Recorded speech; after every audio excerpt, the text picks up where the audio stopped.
Hello everyone, very good evening, all of you. Good evening, sir. Good evening, sir. Okay, very good evening, all of you. I think I have shared the screen. Yes, sir. Okay, visible है सबको, ठीक है.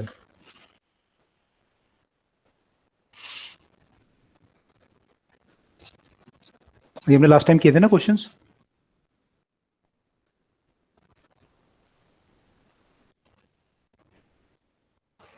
Yes, sir. Okay, तो अभी 3 question और करने हैं, उसके बाद फिर हम आगे थ्योरी पे मूव करेंगे. तो लास्ट टाइम ने देखा था मैग्नेटिक फील्ड हमारा जो था स्ट्रेट वायर और सर्कुलर वायर के कारण. ठीक है, तो चलो मैं आपसे पूछता हूँ, अभी बताओगे आप लोग. जिससे पूछूंगा वही बताएगा केवल. अब कुछ बच्चे वो हो जाएंगे गायब. कहेंगे सर पूछ रहे हैं, गायब हो लोग. चलो, उनसे पूछेंगे जो बोलते ही नहीं, उन लोगों से पूछते हैं. ना, देखते हैं.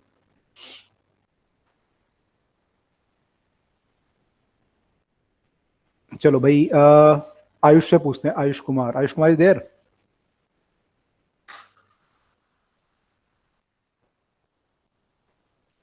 अच्छा, आयुष नहीं बोलेंगे भी है. अंश इज देयर. सब लोग कॉपी पलट रहे होंगे पहले कि देख तो ले कौन सा क्या पूछ लेंगे. अरे कुछ नहीं पूछा है, नॉर्मल फॉर्मूला पूछ रहा हूँ. अंश इज देयर, नॉट देयर. भाई ये थोड़ा गड़बड़ मामला है.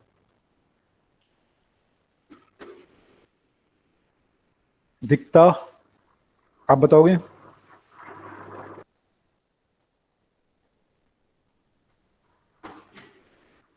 अंश क्या बोल रहे हो. पता नहीं. दिखता बताओगे. बढ़िया यार. अरे कुछ नहीं पूछा यार, मैं कौन सा कोई वाइवा थोड़ी ले रहा हूं तुम्हारा. बोर्ड वो माइक बोर्ड चल का. नहीं रहा था. अच्छा, माइक नहीं चल रहा था. ठीक है. सर्कुलर लूप के सेंटर पे मैग्नेटिक फील्ड का फॉर्मूला क्या होता है.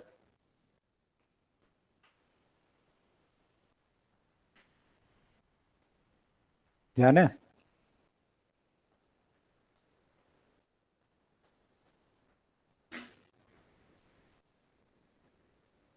सिंपल क्वेश्चन तो पूछ रहा हूँ. सर्कुलर लूप के सेंटर पे मैग्नेटिक फील्ड का फॉर्मूला. दिखता बता रहे थे, कौन बता रहे थे. सर आप जिससे पूछोगे वही बताएगा ना. हाँ, जिससे पूछेंगे वही बताएगा.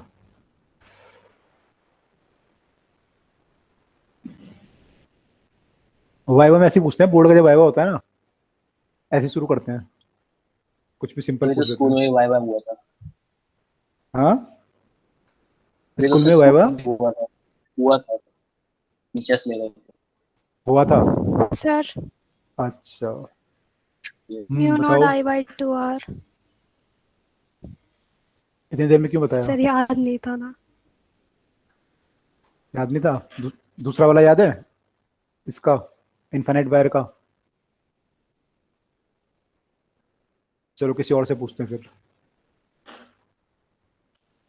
क्वेश्चन नहीं करते आप लोग. क्वेश्चन करोगे तो याद तो रहेगा ही ना. जब क्वेश्चंस वगैरह सॉल्व करोगे खुद भी करते रहो साथ साथ में क्वेश्चंस वगैरह.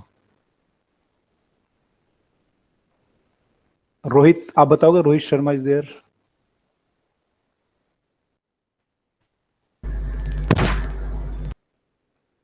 रोहित बताओगे क्या फॉर्मूला होता है इनफाइनाइट वायर के आर डिस्टेंस पे मैग्नेटिक फील्ड का.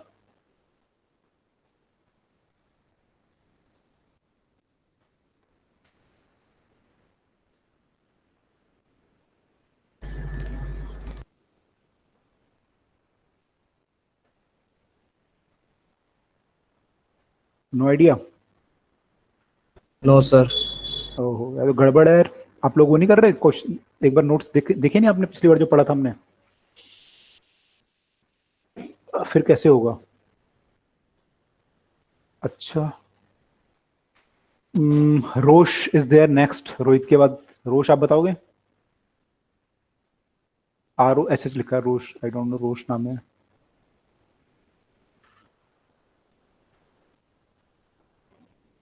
नोट्स ही पलट लो, टेलीग्राम ग्रुप देख लो, उस पर तो लिखा हुआ है. मैंने तो डाले थे पिछली बार के. साहिल वर्मा, आप बताओगे.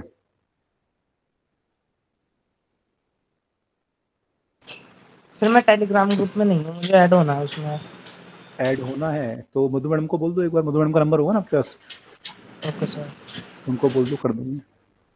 साहिल आप यस बताओगे? सर। बताओगे कुछ? सर बाकी बच्चे भी है, उनसे पूछ लो। तो मैं पूछ तो रहा हूँ, मैं ट्राई तो कर रहा हूँ सबसे।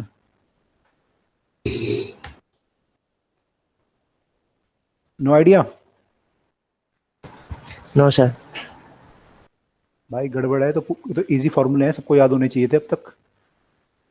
गड़बड़ हो जाएगा ऐसे तो, कैसे होगा फिर ऐसे? इस बार बोर्ड होगा, इस बार कैंसिल नहीं होगा, सोच रहे हैं ना सब लोग, कहीं सोच रहे हो इस बार भी कैंसिल हो जाएगा, सब लोग मस्ती में ले रहे हो। सर इस बार तो 2 बार होगा। 2 बार? हाँ तो 2 बार सर होगा इस बार confirm तो। तगड़ा वाला होगा सर इस बार तो।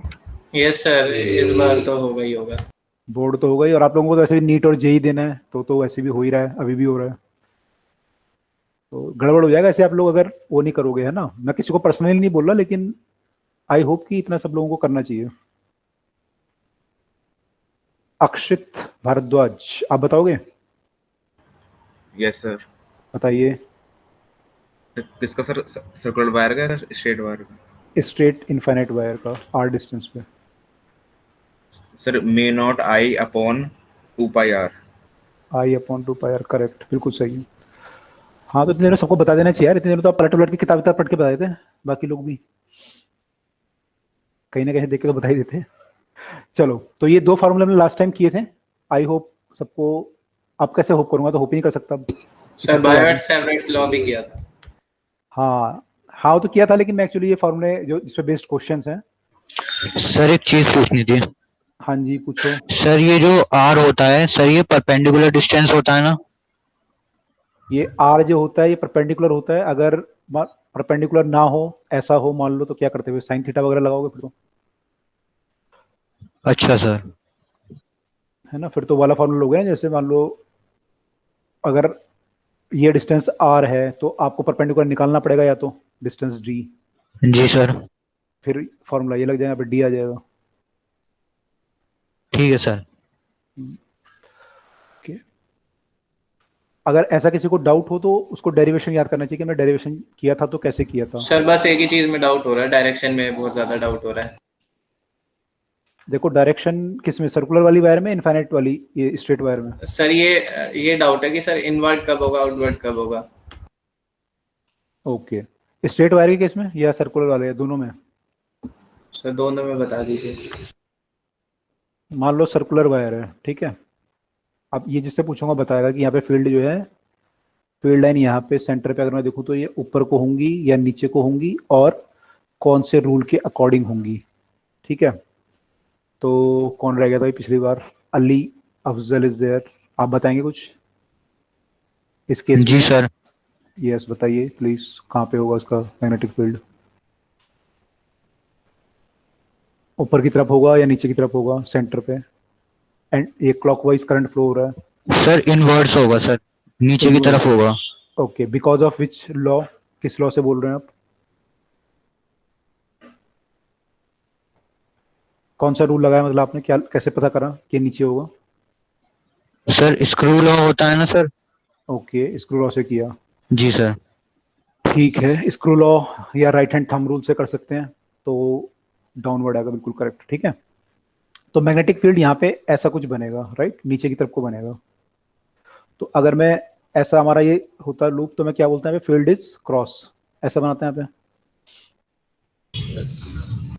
ठीक है। तो आई होप दिस इज क्लियर कि यहाँ पे क्रॉस फील्ड होगा इस केस में। Yes sir. और अगर रिवर्स करंट कर दोगे तो फिर डॉट फील्ड हो जाएगा, अपवर्ड आ जाएगा फील्ड, करंट को अगर रिवर्स कर दोगे तो डॉट आ जाएगा। मतलब अपवर्ड पे डॉट और डाउनवर्ड पे क्रॉस। वो तो उसका, हाँ वो तो नोटेशन है कि अगर डाउनवर्ड है तो उसको क्रॉस से दिखाते हैं और अपवर्ड को डॉट से दिखाते हैं, वो तो नोटेशन है। अब आता कैसे है, वो राइट हैंड रूल से आता है कि अपवर्ड होगा या डाउनवर्ड होगा, ठीक है। Yes sir. सर तो फिर वो पिछली बार उसको डॉट से क्यों दिखाया था, वो जो हमने क्वेश्चन किए थे जिसमें 3 बंदे थे, 3 डायग्राम दिए थे। आता हूँ, अभी आता हूँ। मान लीजिए स्ट्रेट वायर होती और ऐसा करंट होता, ठीक है। अब जिससे पूछूंगा बताएगा। सब लोग कह रहे हैं यार गड़बड़ हो गया, पता नहीं क्या हो गया सर को। मजे से क्लास लेते थे हम लोग रोज, आज सर इन्हें पकड़ ले रहे हैं। कौन रह गया? कबीर, आप बताओगे? कबीर लिखा है नाम, I don't know.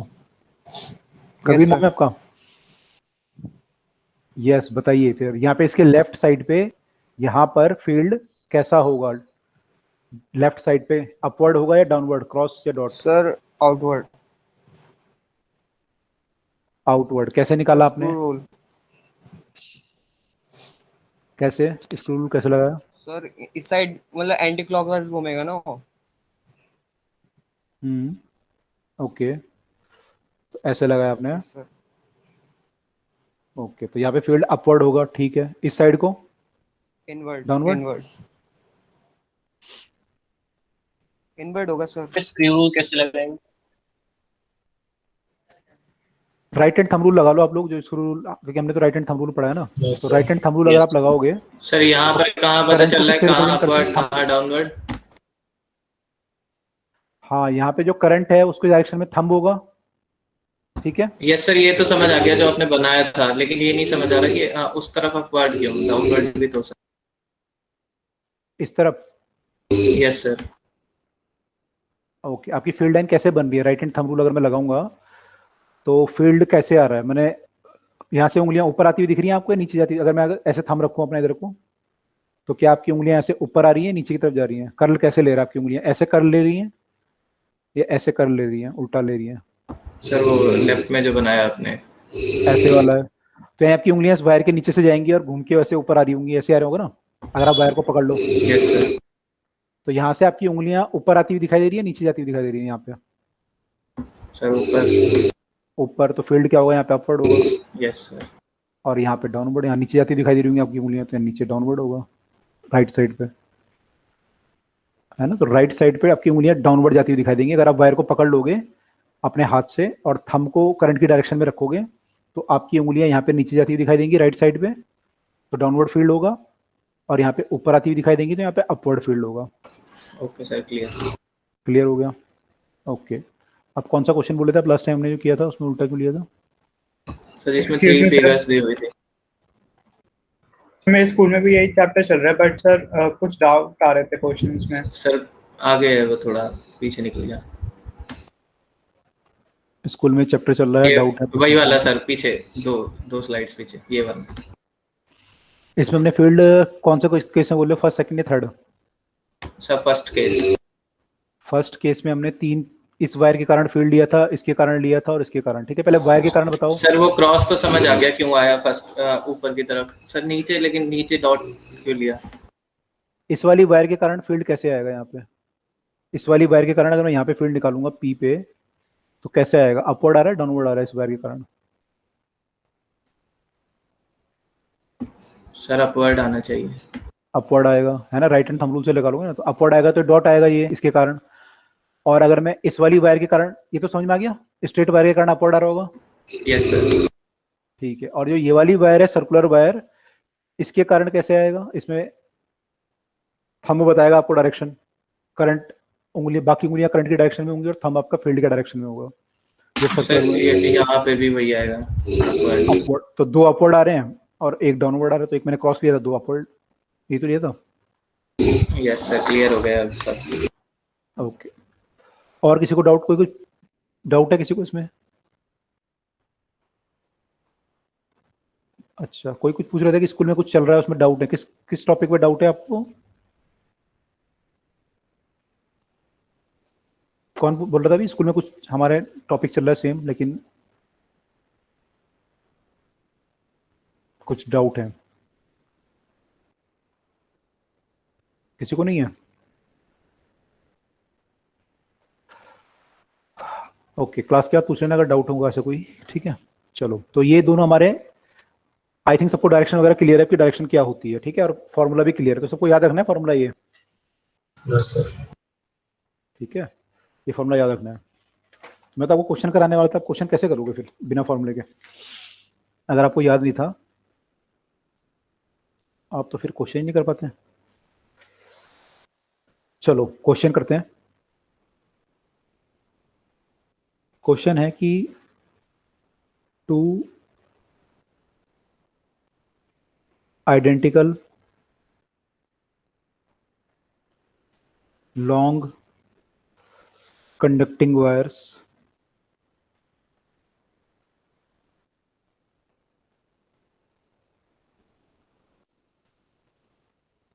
AOB and COD are placed at an right angle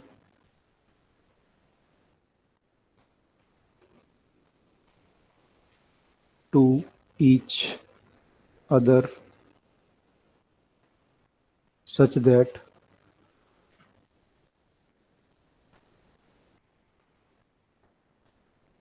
one is above the other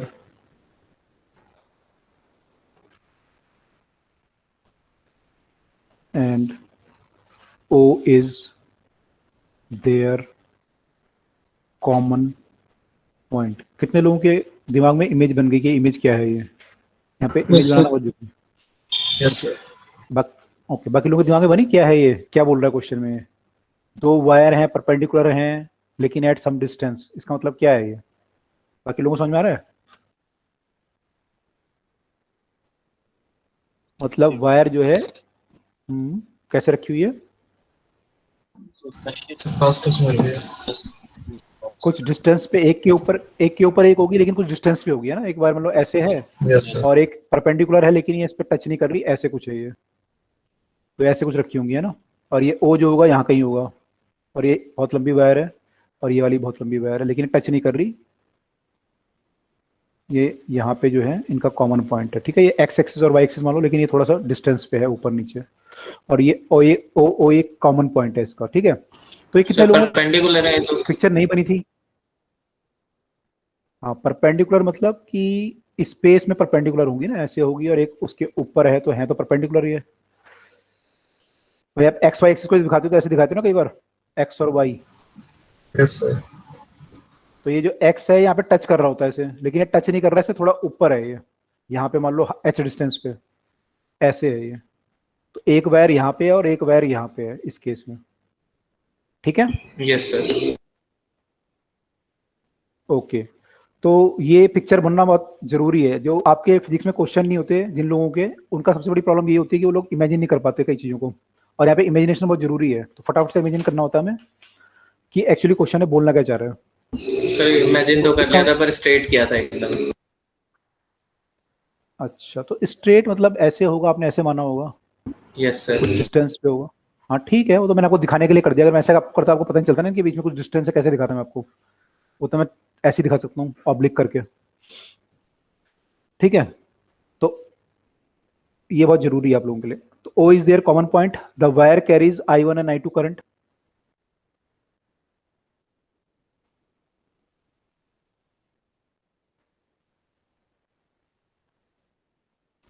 ये ओ कॉमन पॉइंट कैसे होगी?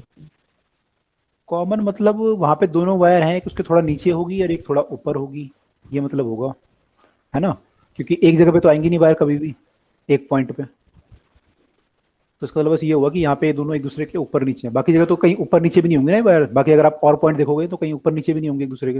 यहाँ पे अगर आप देखोगे तो इसके नीचे कोई वायर नहीं है, यहाँ पे कोई वायर नहीं है, केवल ये ऐसा पॉइंट है जिसके ऊपर भी, हाँ इसके ऊपर भी वायर है, नीचे भी वायर है। जैसे यहाँ पे आप देखोगे तो ये पॉइंट है जैसे, तो उसके ऊपर भी वायर है ये वाली, और नीचे वाले ये वायर भी है यहाँ पे, तो ये कॉमन पॉइंट हो सकता है। ओके, अब ये बीच में है या कहाँ पे है देखना पड़ेगा। तो द वायर कैरीज, अभी देखते क्वेश्चन है क्या ये, है ना? The wire carries I1 and I2 current respectively. पहले पूरा क्वेश्चन देख लेते हैं क्या है। Point P is lying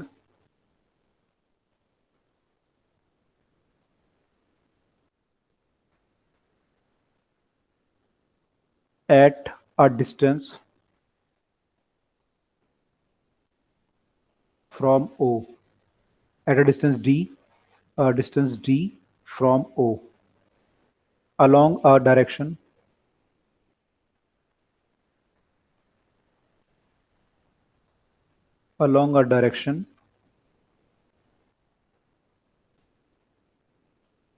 perpendicular to the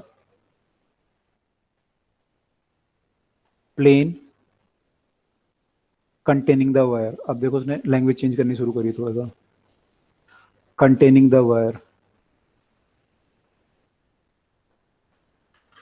question है the magnetic field at P is.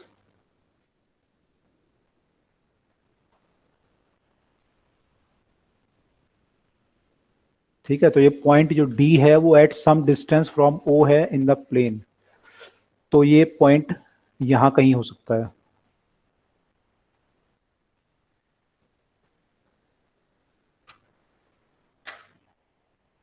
ठीक,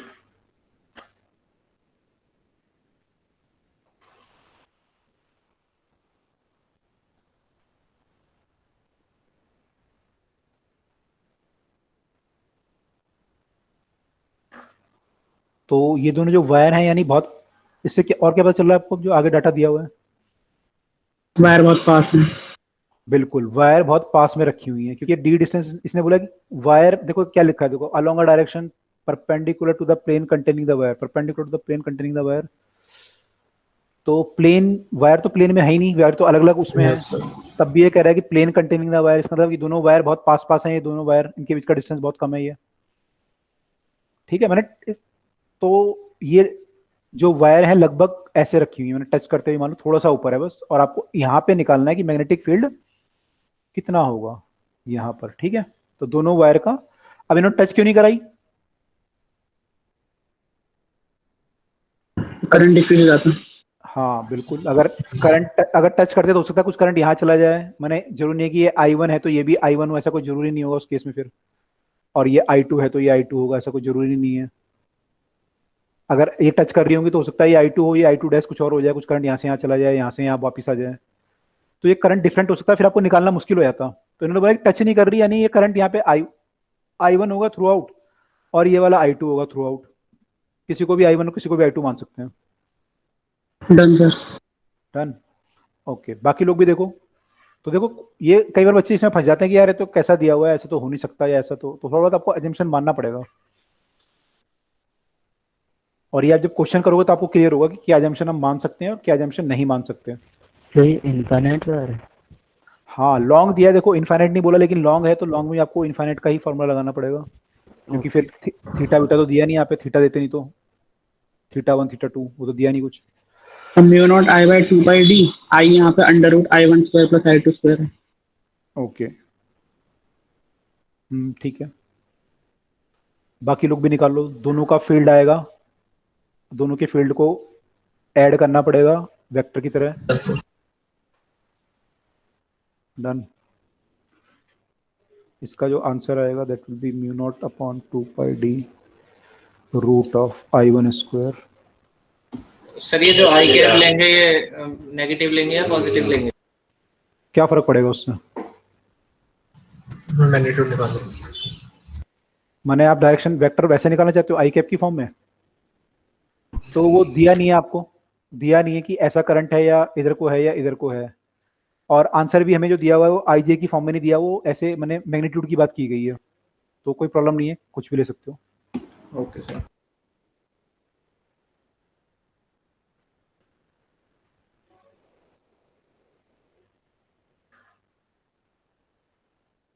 ऐसा कोई जरूरी नहीं है कि यहाँ पे हो करंट, उल्टा भी हो सकता है।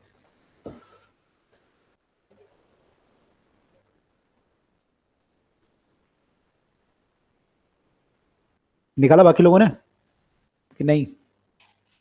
अब तो फॉर्मूला ही पता है आप लोगों को, mu naught I by 2 pi R होता है एक मैग्नेटिक फील्ड एक वायर के कारण।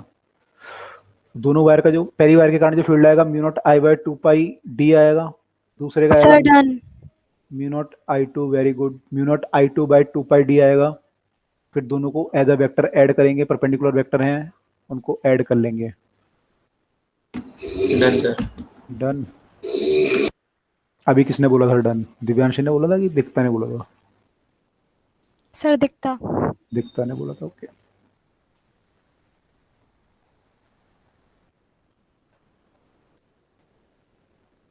बाकी लोग mu naught I by 2 pi R आएंगे, दोनों mu naught I1 by 2 pi R माने 2 pi D, mu naught I2 by 2 pi D, दोनों परपेंडिकुलर आएंगे फील्ड, इस वायर का अगर फील्ड मान लो करंट ऐसे है तो इसका फील्ड ऐसे बनेगा, कुछ इस डायरेक्शन में आएगा डी डिस्टेंस पे। और अगर आप ये वाली वायर लोगे, इसका फील्ड आपकी तरफ को आएगा ऐसे। तो दोनों फील्ड जो आ रहे हैं वो एक इधर को आ रहा है B1 मान लो, और B2 इधर को आ रहा है। तो दोनों को जब ऐड करोगे तो परपेंडिकुलर वेक्टर है, तो B1 का स्क्वायर प्लस B2 का स्क्वायर करना पड़ेगा। और B1 B2 आपको पता ही है।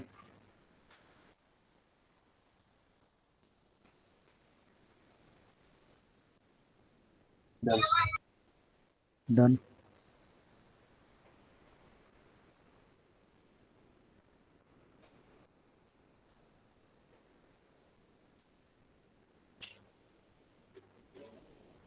ठीक है जी, बाकी लोग डन, आगे चलें। Yes sir. Yes sir. Okay yes sir. Okay.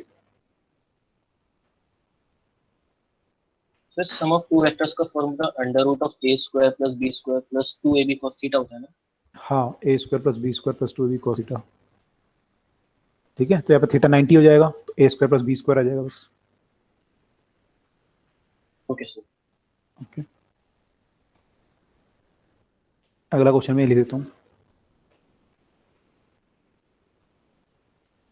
To wires are held. जो लोग नीट वाले हैं उनको तो अगर ये कर लेंगे तो वैसे ही हो जाएगा उनका सिलेक्शन। पूरा कोर्स ही नहीं होता उनका, प्रॉब्लम तो ये आती है। पूरा कोर्स करते हैं तो फॉर्मूला याद नहीं होते हैं। तो अगर आप पूरा ढंग से करते जाओगे तो आपका सिलेक्शन वैसे ही हो जाएगा। जेई वालों के भी हो जाता है, अच्छे नंबर आ जाते हैं। एडवांस वालों को थोड़ा एक्स्ट्रा पढ़ना पड़ता है। Two wires are held perpendicular to the plane of paper.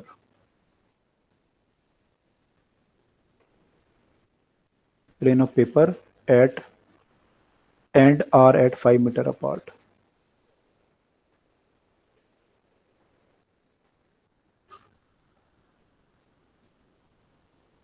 They carry current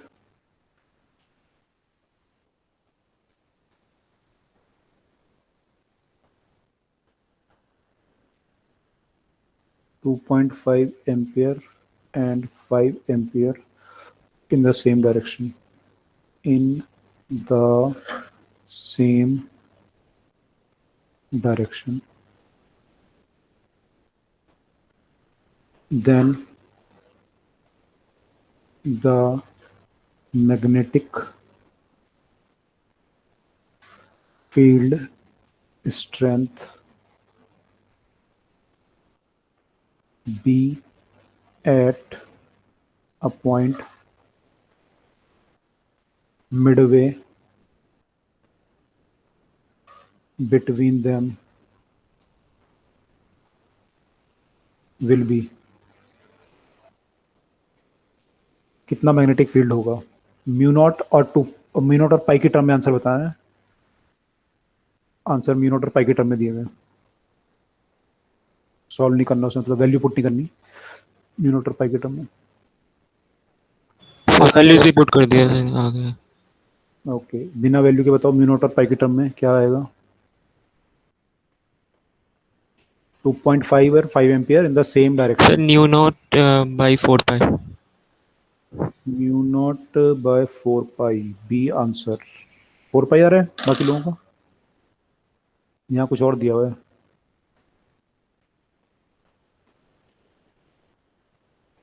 यहाँ पे करंट बताना है आपको, सॉरी फील्ड बताना है। Sir mu naught by 2 pi sir, sorry 5 minute.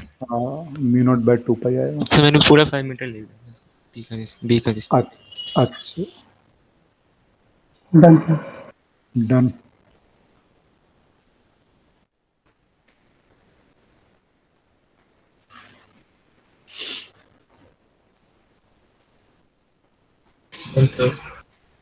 Done, okay good.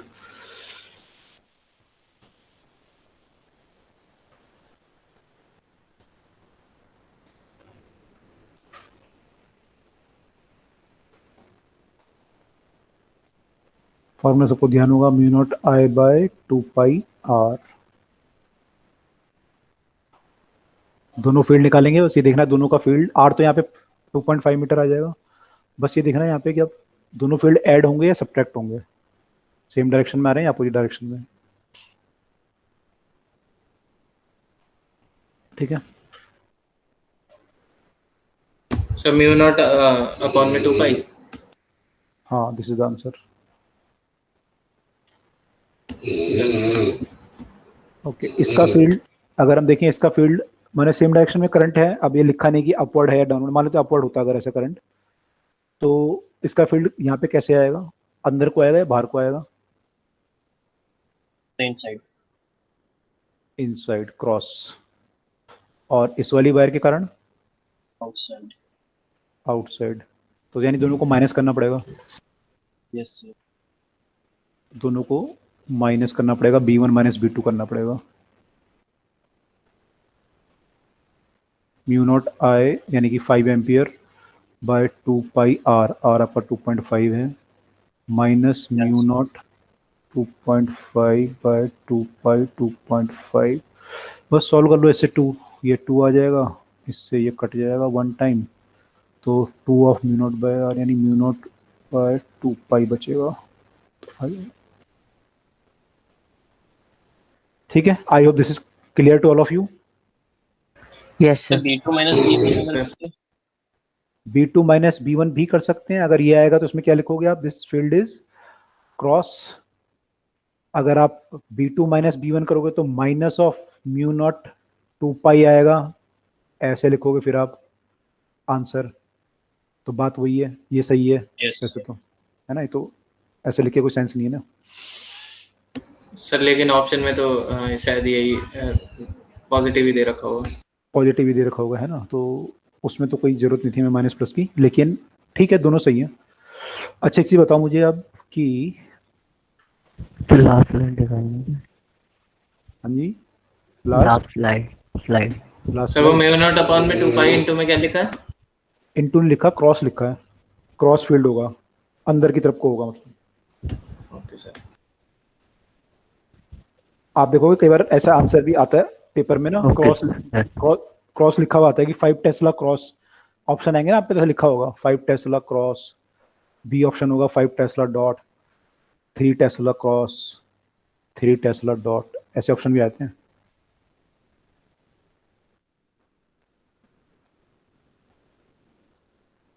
Okay, तो मैं क्या कह रहा था आप लोगों को, हाँ मैं पूछा था आप लोगों से कि ये बताओ कि यहाँ पे फील्ड कैसा होगा, इस साइड को टोटल फील्ड, बाहर को या अंदर को, डॉट या बाहर की तरफ ही होगा। ऐड हो जाएगा। ऐड हो जाएगा दोनों का, है ना। अच्छा यहाँ पे क्या होगा इस साइड को, इधर अंदर की तरफ होगा। क्रॉस होगा, ये भी ऐड हो जाएगा दोनों का, क्रॉस। यस। अच्छा यहाँ पे जो फील्ड होगा ये डॉट और क्रॉस दोनों होगा, है ना। यस। अच्छा जीरो कहाँ पे होगा, पहले इसका जीरो कहाँ पे आएगा, इसके राइट में आएगा लेफ्ट में आएगा, मिड पॉइंट के फील्ड जीरो कहाँ पे आएगा? इनके बीच में आ सकता है। बीच में नहीं आ सकते सर। यहाँ तो नहीं आएगा, इनको सेंटर में नहीं आएगा।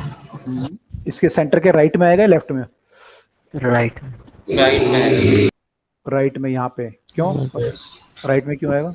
सर इसमें करंट ज्यादा है ना, लेफ्ट वाले वायर। ओके, तो लेफ्ट वाले वायर में करंट ज्यादा है तो डिस्टेंस ज्यादा चाहिए तब जाके बराबर होगा उसके, यस सर। तो यहाँ पे फील्ड जीरो होगा। ठीक है, तो यहाँ तक जो फील्ड होगा वो कैसा होगा, यहाँ से अगर मैं लेफ्ट में देखूँ इसके फील्ड तो कैसा होगा, नेट फील्ड इनसाइड। ऐसा होगा क्रॉस, यस। और यहाँ पे देखूंगा तो डॉट होगा।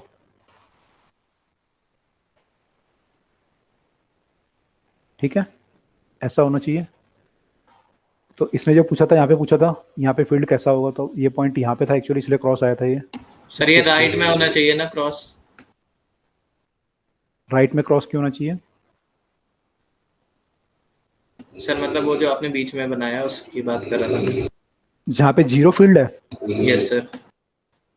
ये तो यहाँ पे होगा जीरो फील्ड, तो यस सर, जीरो फील्ड के राइट में होना चाहिए क्रॉस। क्यों राइट में तो डॉट होगा, क्रॉस क्यों होगा? ये वाला क्रॉस बोल रहे हो? ये क्रॉस तो मिड पॉइंट पे था ना, ये वाला क्रॉस बोल रहे हो या फील्ड वाला क्रॉस बोल रहे हो? सर फील्ड वाला। फील्ड वाला क्रॉस, तो यहाँ पे अभी तो देखा था हमने, इस वायर के कारण यहाँ पे जो फील्ड होगा कैसा होगा, यहाँ पे इस वायर के कारण यहाँ पे जो फील्ड होगा कैसा होगा, क्रॉस होगा डॉट होगा? अगर यहाँ पे डॉट आ रहा है यहाँ पे कैसे आएगा, इस साइड को, राइट साइड को क्रॉस। क्रॉस आएगा, और इसके कारण डॉट आएगा। डॉट आएगा। समझ गया सर। ज्यादा किसका होगा, इसका ज्यादा होगा 5 वाले का, तो नेट क्रॉस हो जाएगा। ठीक है, यस सर। अब जैसे आप दूर जाते जाओगे इससे, वायर से इधर को आओगे तो ये कम होता जाएगा इसका क्रॉस का इफेक्ट, और डॉट वाले का बढ़ता जाएगा, बढ़ते बढ़ते यहाँ पे 0 हो जाएगा। उससे राइट जाओगे तो फिर डॉट वाला ज्यादा इफेक्टिव हो जाएगा, तो डॉट आ जाएगा। ठीक है, okay yes sir. Okay, yes sir. ठीक है, तो ऐसा ये फील्ड बनेगा। आई थिंक किसी को डाउट तो नहीं है इसमें, क्लियर हो रहा है सबको कंसेप्ट? Yes sir. ओके, तो इसमें ऐसा क्वेश्चन भी पूछा गया था एक बार कि फील्ड का कुछ ग्राफ व्राफ बनाया था जेई वालों ने, तो अगर आप ग्राफ वगैरह देखोगे तो यहाँ पे जैसे मान लो इधर को डॉट फील्ड है, उधर को क्रॉस है, और ऐसा कुछ बनेगा ग्राफ मेरे ख्याल से, है ना? मान लो ये ऐसा है, फिर यहाँ पे क्या होगा, डॉट फील्ड था यहाँ पे, इसको पॉजिटिव मान लेते हैं, क्रॉस वाले को नेगेटिव मानते हैं, तो क्रॉस वाला नेगेटिव होगा तो क्रॉस वाला ऐसे आके यहाँ पे 0 होगा कहीं पे, उसके बाद फिर फील्ड आपका डॉट हो जाएगा, उसको पॉजिटिव मान लेते हैं, तो फिर ऐसा हो जाएगा फील्ड। फिर इसके वायर के इस साइड अगर आप देखोगे, इस साइड, तो फिर क्या है, क्रॉस फील्ड आ रहा है, फिर दोबारा क्रॉस को हमने क्या माना हुआ है, क्रॉस को हमने नेगेटिव माना हुआ है ना, क्योंकि डॉट को हमने पॉजिटिव माना हुआ है। ये वाला डॉट था यहाँ पे क्रॉस था, और यहाँ पे क्रॉस था, यहाँ पे डॉट था, तो हमने डॉट वालों को पॉजिटिव ले रहे हैं, क्रॉस वालों को नेगेटिव ले रहे हैं। तो यहाँ पे अगर ग्राफ बनाओगे आप, तो यहाँ पे कैसा ग्राफ बनेगा, यहाँ फील्ड इनफाइनाइट होगा और नेगेटिव होगा और फिर 0, ऐसा कुछ ग्राफ बनेगा मेरे ख्याल से। तो क्योंकि देखो ये b equal to mu naught I by 2 pi R है, तो अगर आपका r बढ़ेगा तो b क्या होगा, घटेगा। तो अगर आपका r इंफिनिटी होगा तो b 0 हो जाएगा, और अगर आपका r 0 होगा 10 to 0 तो b 10 to इन्फिनिटी। तो जहां पे इसका डिस्टेंस 0 हो रहा था, मैंने यहाँ पे ग्राफ को इन्फिनिटी से शुरू किया है, यहाँ पे या फिर, है ना, तो ये इन्फिनिटी पे जाएगा ग्राफ, और जहाँ पे आपका डिस्टेंस इनफाइनाइट हो जाएगा यहाँ पे, तो वहाँ पे फील्ड हमारा नेट 0 हो जाएगा। तो ये ग्राफ कुछ ऐसा टच करेगा यहाँ पे, ऐसे यहाँ पे इन्फिनिटी पे 0 टच करेगा, यहाँ पे क्रॉस फील्ड होगा, इसलिए मैंने नीचे बनाया ग्राफ इस लाइन से, और यहाँ पे डॉट फील्ड है इसलिए मैंने लाइन से ऊपर बनाया ग्राफ, यहाँ पे नीचे बनाया, क्रॉस फील्ड है क्योंकि यहाँ पे डॉट फील्ड है इसलिए मैंने ऊपर बनाया। ठीक है, आई होप ये क्लियर हो रहा है सबको। Yes sir. ओके, तो इट्स इंटरेस्टिंग, अगर आप कॉन्सेप्चुअली सोचेंगे तो इंटरेस्टिंग है चीजें। तो मैं अगले क्वेश्चन की तरफ मूव कर रहा हूँ। इस क्वेश्चन में क्या पूछा था इसने, इस क्वेश्चन में पूछा था मिड पे कितनी वैल्यू होगी। Okay, 2 equal electric currents are flowing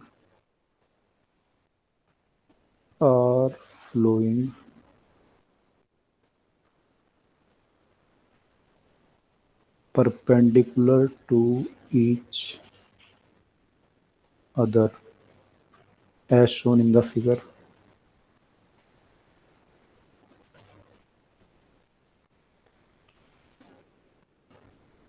As shown in the figure, AB and CD are perpendicular to each other and symmetrically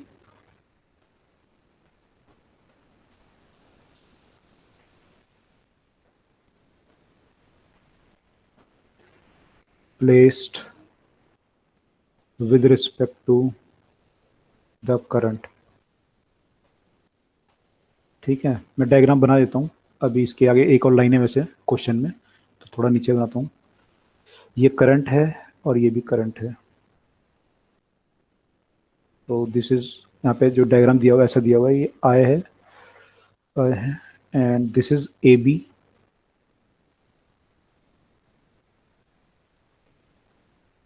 and this is C D. ठीक है, तो क्वेश्चन ये है, where do we expect the resultant magnetic field to be zero। कहाँ पे हम magnetic field को expect कर सकते हैं कि वो ज़ीरो होगा। ठीक है, ये क्वेश्चन है और मैं आपको ऑप्शन ऐसे दिए हैं इसमें कि ऑन ए बी या ऑन सी डी या on both A B and C D या फिर नन ऑफ दिस थिंग, या O D and B O भी एक ऑप्शन, ओ डी और बी ओ में होगा। ओ यहाँ पे पॉइंट है, ये ओ है। तो कहाँ पे आप एक्सपेक्ट कर सकते हैं कि magnetic field is zero? This is the question.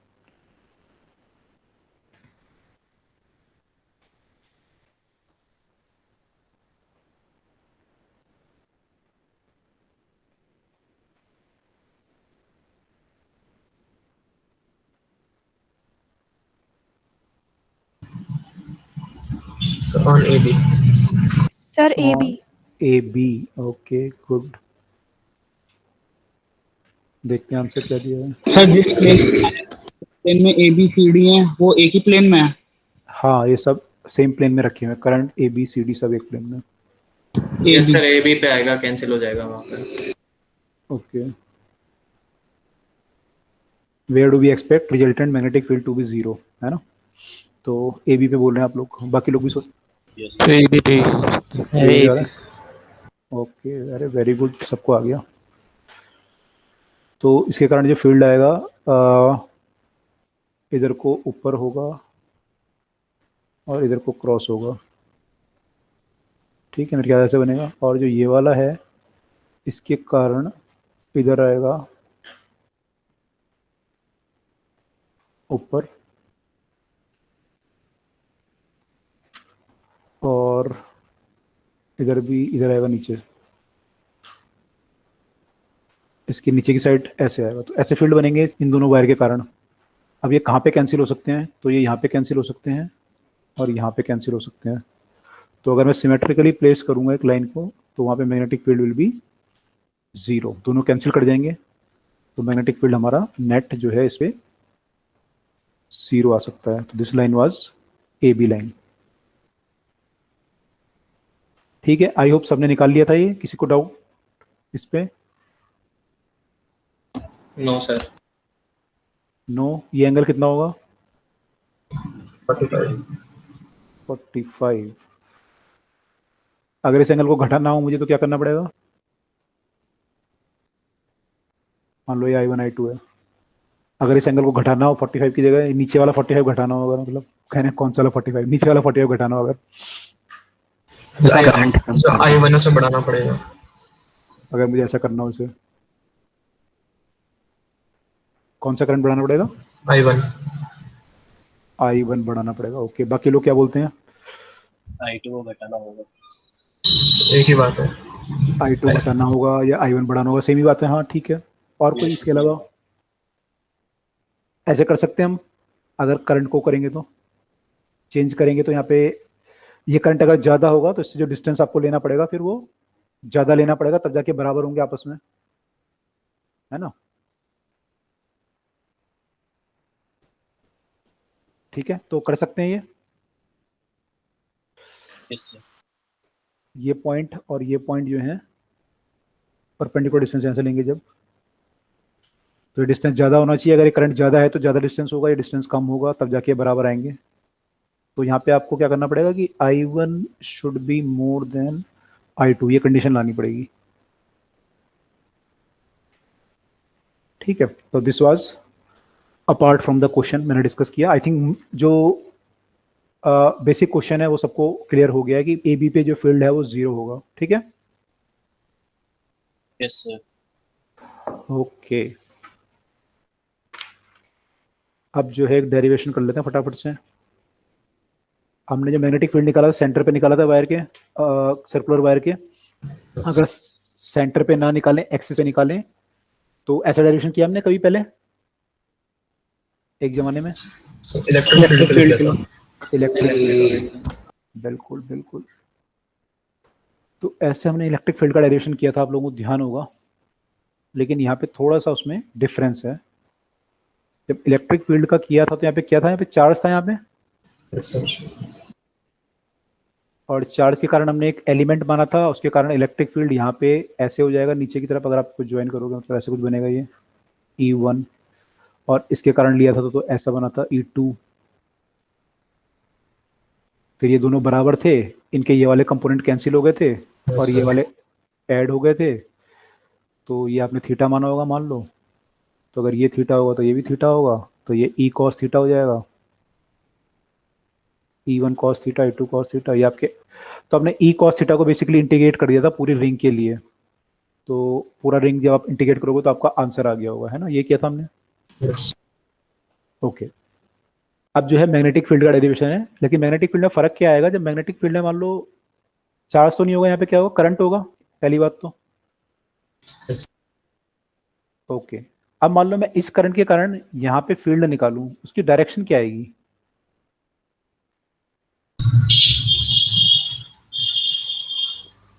अगर इसको वो मानूं करंट कैरिंग वायर, इससे सर्कल परपेंडिकुलर, के अंदर देखेंगे तो इनसाइड जाएगा।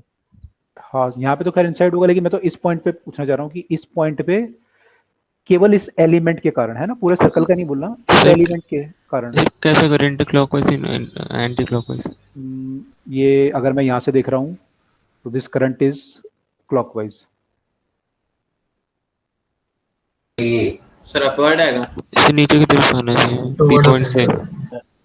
सेंटर के सर्कल के Toward the center. ऐसा Yes, sir. Yes. No,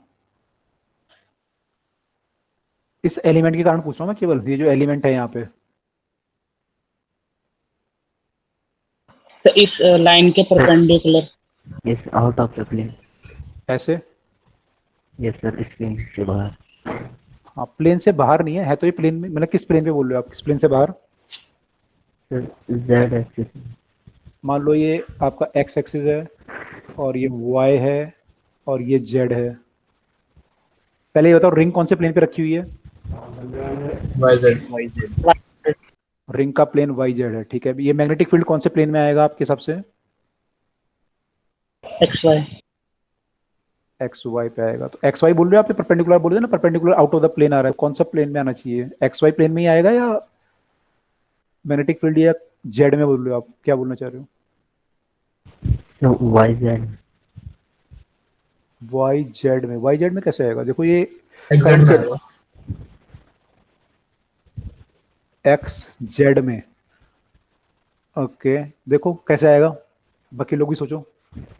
current carrying element मान लो यहाँ पे है और आप यहाँ पे फील्ड निकालना चाह रहे हो, तो आप ऐसे जोड़ोगे इसको। अब यहाँ पे कौन सा रूल लगेगा जो फील्ड निकालने के लिए, कौन सा रूल लगाना पड़ेगा हमें डायरेक्शन निकालने के लिए, या फील्ड की वैल्यू निकालने के लिए कौन सा रूल लगेगा? Bite subtract. बायोट सेवरेट लगेगा। तो बायोट सेवरेट में जब लगता है तो क्या लिखते हो आप? Mu naught by 4 pi IDL cross R लिखते हो। तो हमें देखना है कि आईडीएल क्रॉस आर की डायरेक्शन क्या आएगी,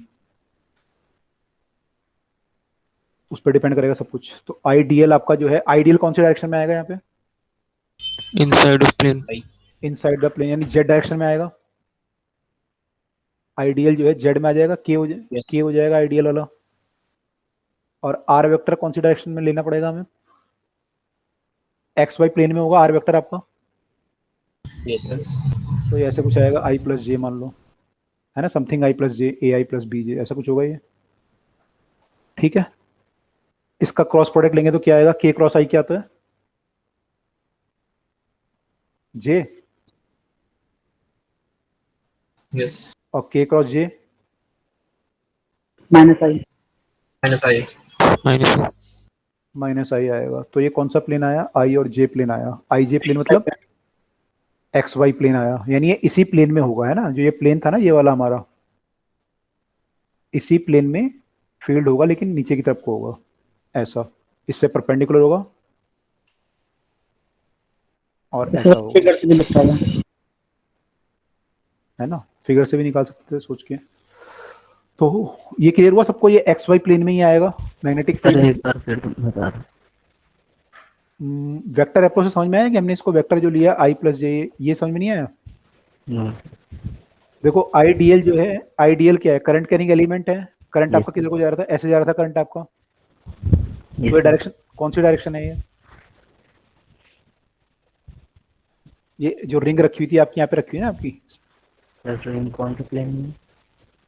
रिंग? हमारी इस वाले प्लेन में है। ये जो प्लेन है आपका वाई और जेड वाला, वाई से। इस प्लेन में रिंग रखी हुई थी और ये पॉइंट यहाँ पे था।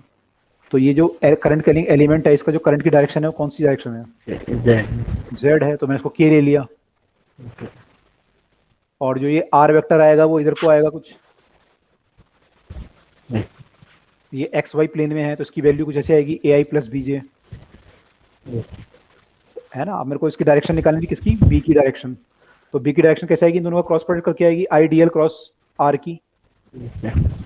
तो I D L cross R मतलब K cross I plus J, B J करोगे तो ये ऐसा कुछ आएगा। तो ये क्या आया? जे और आई की फॉर्म में आया ना। कौन सा प्लेन आया? ये वाई है। एक्स वाई प्लेन आया। एक्चुअली ये जो फील्ड आएगा वो एक्स वाई प्लेन में ही आएगा, मतलब इसी सेम प्लेन में आएगा। जो ये प्लेन था ना हमारा, ये वाला एक्स वाई, इसी प्लेन में आएगा, लेकिन ऐसे कुछ आएगा। ठीक है, is it clear? Yes sir. बाकी लोगों को भी? Yes sir. ओके। और अगर मान लो ये ऐसा होता, करंट वापस इधर को आ रहा होता, तो फिर क्या होता है? मैग्नेटिक फील्ड किधर को आता? एक्स वाई प्लेन में पॉजिटिव ऐसा। फिर ऐसा आता है ना कुछ परपेंडिकुलर। ये तो इसके परपेंडिकुलर तो आना ही पड़ेगा इसको, आर के perpendicular, because of the property of cross product. Cross product की प्रॉपर्टी के कारण इसको परपेंडिकुलर होना जरूरी है, मस्ट है इससे। तो ये परपेंडिकुलर हो गया इससे। ठीक है, तो ये यहाँ पे आएगा और ऐसा बनाओगे तो ये इसके परपेंडिकुलर आ जाएगा। तो in both the cases your R vector and the magnetic field should be perpendicular to each other, right? Clear सबको? Yes sir. Yes sir. Okay. तो इलेक्ट्रिक फील्ड और मैग्नेटिक फील्ड में ये फर्क है दोनों केस में। तो जब आप मैग्नेटिक फील्ड करोगे तो थोड़ा सा ये ध्यान रखना पड़ेगा। इलेक्ट्रिक फील्ड इजी था, डायरेक्ट आ रहा था डायरेक्शन। मैग्नेटिक फील्ड में थोड़ा परपेंडिकुलर डायरेक्शन आएगी, तो वो ध्यान रखना है हमें। ठीक है, तो अब डेरिवेशन स्टार्ट करते हैं। It is for the purpose of the board exam, और आपको कंसेप्ट भी क्लियर होना चाहिए, इसलिए डेरिवेशन में करा देता हूँ।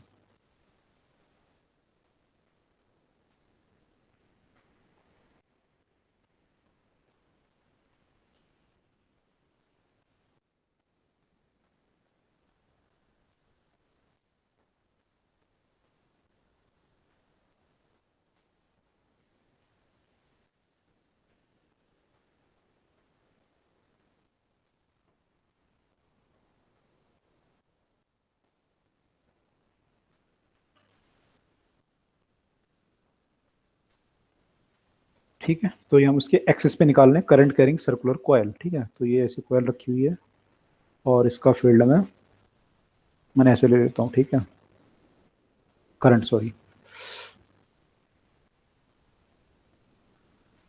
और आपको यहाँ पे पी पॉइंट पे मैग्नेटिक फील्ड निकालना है।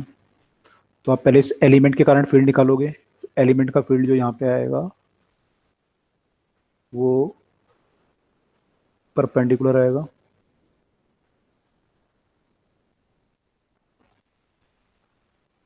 ओहो, तो इसका जो फील्ड आएगा D B, that will be somewhere in this direction. फिर आप इसको भी, ये जो फील्ड आया इस प्लेन में है, इसको दो कंपोनेंट में ब्रेक कर सकते हो कि कंपोनेंट ये हो जाएगा, एक कंपोनेंट ये हो जाएगा। अब now suppose this angle is phi, if this is phi then this angle should be कितना होगा ये? 91. करेक्ट, क्योंकि ये 90 होंगे, आपस में परपेंडिकुलर होंगे दोनों। यस। तो 90 माइनस फाई, तो ये आ जाएगा D B cos 90 minus phi, यानी डी बी साइन फाई, और ये आ जाएगा D B cos phi. I think इसमें किसी को कोई डाउट नहीं है। डी बी को यहाँ लिख देते हैं। ठीक है। अब मुझे ऐसे में एक और एलिमेंट लूंगा जैसे हम इलेक्ट्रिक फील्ड में करते थे, इसके कारण फील्ड निकालूंगा, फील्ड के कंपोनेंट कैंसिल करूंगा, फिर अब फील्ड इसका जो आएगा इधर को आ जाएगा, इसका डीबी, इसका भी फिर वही आएगा, यहाँ पे नीचे को डीबी कॉस थीटा आ जाएगा, कॉस सर इसमें कौन बन जाएगा, कौन टाइप? कोन टाइप बन जाएगा, बिल्कुल एक कोन बनेगा। तो डीबी साइन फाई वाले ऐड हो जाएंगे सारे, यस सर, है ना, कॉस वाले खत्म हो जाएंगे आपस में। कैंसिल होगा। तो डीबी साइन फाई को हमें निकालना है वैल्यू, उसको ऐड करना है, तो हमारा टोटल मैग्नेटिक फील्ड आएगा। ठीक है, I hope this is clear ये सब बात। Yes sir. Yes sir.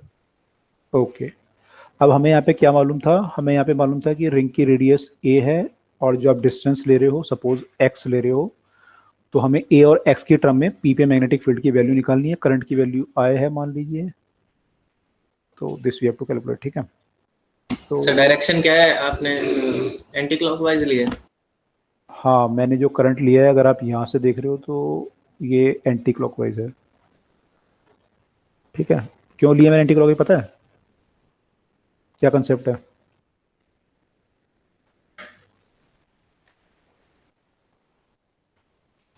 Sir बाकी जो नेट फील्ड है वो राइट डायरेक्शन में आ गया। नहीं, मैंने इसलिए लिया है क्योंकि जो किताबों में डेरिवेशन किए गए सब में ऐसे किया गया है, इसलिए मैंने वैसे किया है। ठीक है, तो बोर्ड में कोई लॉजिक नहीं होता, बोर्ड में जो चल रहा है वो चल रहा है बस। अगर मैं वो लेता, मैंने दूसरा वाला केस लेता, तो फील्ड अंदर की तरफ आते हैं और नेट फील्ड आपका फिर डीबी साइन फाई इधर को आता कुछ, है ना। लेकिन ज्यादा किताबों में आप देखोगे तो ऐसा डेरिवेशन किया गया है, इसलिए मैंने भी ऐसे ले लिया है। सर देखने में थोड़ा कन्वीनियंट लगता है राइट साइड का। हाँ, देखने में थोड़ा कन्वीनियंट लगता है, इसमें थोड़ा कॉम्प्लेक्स डायग्राम बन जाएगा अंदर को बनाऊंगा तो डायग्राम। सर उसमें भी डीबी साइन थीटा वाली ही होगा ना? हाँ, उसमें भी जो कंपोनेंट होगा अंदर वाला लेंगे वो डीबी साइन आएगा मेरे ख्याल से, वो भी हाँ साइन ही आएगा। ठीक है, ओके। तो वैल्यू तो सेम ही आएगी, वो तो आप निकाल लेना। तो इसलिए मैंने बनाया कि किताब में ऐसा लिखा हुआ है, तो आप भी ये चीज़ ध्यान रखना, पेपर में कुछ और करोगे तो फिर आपका अजीब सा डायग्राम बन जाएगा, आप घर आ जाओगे ये कैसे हुआ था, मैंने कहीं देखा ही नहीं डायग्राम ऐसा, तो कहीं ये क्या बन गया। ओके, डीबी का वैल्यू क्या आएगा यहाँ पे, म्यू नॉट बाय 4 पाई, क्या लिखूँ मैं यहाँ पे, आई डीएल क्रॉस आर, ये आर है मान लो, तो इनमें एंगल कितना आएगा, डीएल और आर में एंगल कितना है,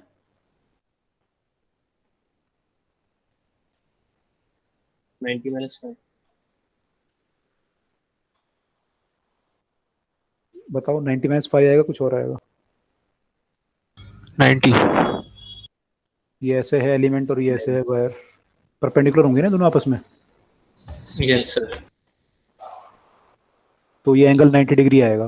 तो यहाँ पे जो एंगल आएगा I D L cross R into sine 90 आ जाएगा, अपॉन में आर क्यूब आ जाएगा, तो ये आएगा।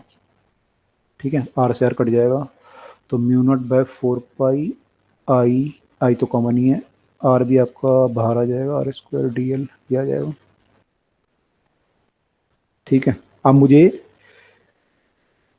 बी निकालना है, तो B will be actually equal to integration of D B sine phi.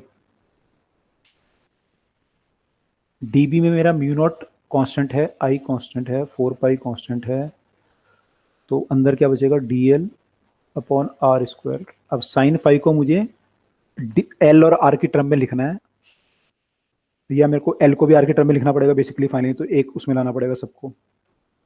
Okay, अच्छा, यहाँ पे जो आर है, ये आर जो है डिफरेंट एलिमेंट के लिए कांस्टेंट होगा या सेम होगा?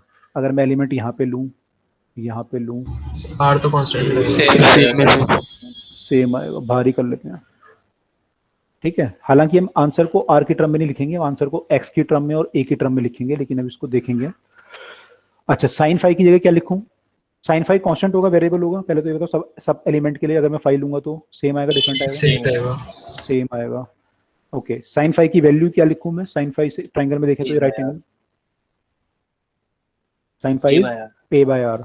ओके, तो ए बाय आर कर लेते हैं, आर हमारा बाहर आ जाएगा, तो ये आपका जो है पूरा मिला के mu naught I by 4 pi R cube integration of D L. Integration of D L क्या आएगा?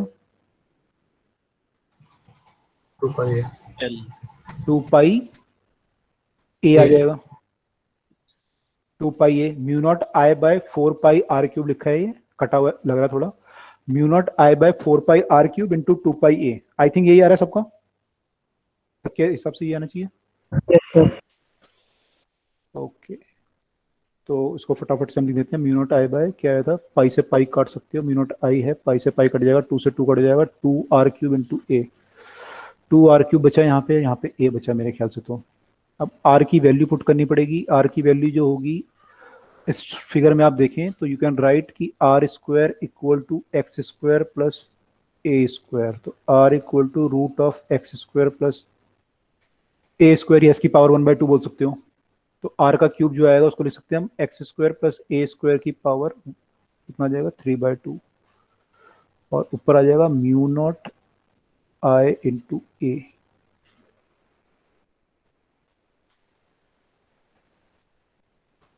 तो this is the value of magnetic field. इसको या तो इस फॉर्म में लिखेंगे, यूजुअली किताबों में इसको म्यू नॉट बाय 4 पाई की फॉर्म में लिखा हुआ है ऐसे, 2 पाई आई ए करके लिखा हुआ है। तो यूजुअली किताब में इसको पूरा ही लिखा हुआ है। तो this is the value of B.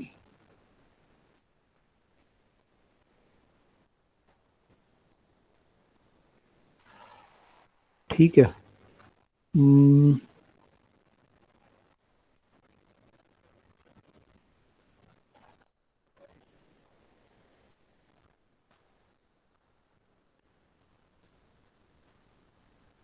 एक बार लास्ट स्लाइड में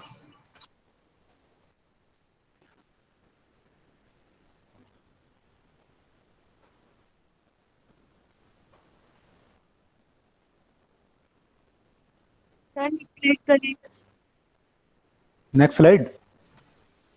सर में ऊपर ए स्क्वायर नहीं आना चाहिए? हाँ मैं देख रहा हूँ कहीं पे कुछ गड़बड़ है सर, कहाँ पे आना चाहिए स्क्वायर? सर नेक्स्ट स्लाइड में हमने कोई मिस कर दिया ना कहीं पे? सर जो हमने लास्ट में लिखा हुआ है ना ए बाय आर, 2 पाई ए नहीं लिखा हमने, इसमें आर से तो मल्टीप्लाई कर दिया, ऐसे नहीं किया। करेक्ट ये आएगा, वही मैं देख रहा था ए स्क्वायर क्यों नहीं आ रहा है यहाँ पे, अब सही है। 2 pi I A square by X square plus A square की power 3/2 mu naught by 4 pi, हाँ ये फॉर्मूला होता है, ये सही है, करेक्ट। ठीक है, अच्छा यहाँ पे आप देखोगे तो b जो है आपका x के साथ कैसे हो रहा है, अगर x बढ़ रहा है तो b क्या हो रहा है? कहाँ पे कम हो रहा है। अगर x बढ़ रहा है तो b घट रहा है। सॉरी क्या बोल रहे हैं? इसको कैसे आया था? a स्क्वायर ऐसा है कि देखो, एक तो a ये वाला था आपका इससे जो 2 इससे आया dl के इंटीग्रेशन से, और एक ये वाला था जो साइन फाई से। तो अगर हमारा x बढ़ रहा है तो b घट रहा है। तो अगर आप देखोगे रिंग में मैक्सिमम मैग्नेटिक फील्ड कहाँ पे होगा, यहाँ पे होगा, और अगर आप x ये बढ़ाओगे तो ये घटेगा, तो मैग्नेटिक फील्ड का जो ग्राफ बनेगा कुछ ऐसा बनेगा, है ना, ये इन्फिनिटी पे टच करेगा, और यहाँ पे भी ऐसे बनेगा ग्राफ, ऐसा बना सकते हो, या फिर डायरेक्शन अगर अपोजिट दिखाना चाहो तो ऐसा बना सकते हो कि ऐसा होगा यहाँ पे और यहाँ पे ऐसा होगा। ठीक है, तो यूजुअली ग्राफ जो है ऐसा बना रखा है किताबों में, वेक्टर वाइज ऐसा भी सही है वैसे तो। ठीक है, अच्छा सेंटर पे अगर मैं वैल्यू निकालूं तो सेंटर पे वैल्यू क्या होगी, x की वैल्यू क्या होगी सेंटर पे? 0 x इक्वल टू 0। तो b का फॉर्मूला क्या आएगा, म्यू नॉट, वही फॉर्मूला आना चाहिए जो हमने निकाला था एक्चुअली, देखो आ रहा है कि नहीं आ रहा, mu naught by 4 pi 2 pi A square I, x की वैल्यू 0 हो जाएगी तो a का क्यूब आ जाएगा यहाँ पे, x 0 हो जाएगा तो ये a से a कट जाएगा, पाई से पाई कटेगा, तो क्या आएगा mu naught I by 2a। Sir ये सेंटर पे x कैसे 0 हो गया? x क्या था हमारा, x से डिस्टेंस नहीं था सेंटर से यहाँ तक का, यस सर। तो सेंटर पे 0 तो होगा x की वैल्यू, सेंटर पे x की वैल्यू 0 नहीं होगी, ये डिस्टेंस यहाँ से यहाँ तक, p पॉइंट जो था x डिस्टेंस में था ना, तो अगर मैं सेंटर पे p पॉइंट ले लूँ तो x की वैल्यू क्या लोगे, 0 तो लोगे। 0, yes sir. At center formula is mu naught I by 2a, जो आपने बताया था क्लास के शुरुआत में, mu naught I by 2 R, ठीक है, वही फॉर्मूला आगे सेम घूम के देखो कहाँ गया, ये वाला।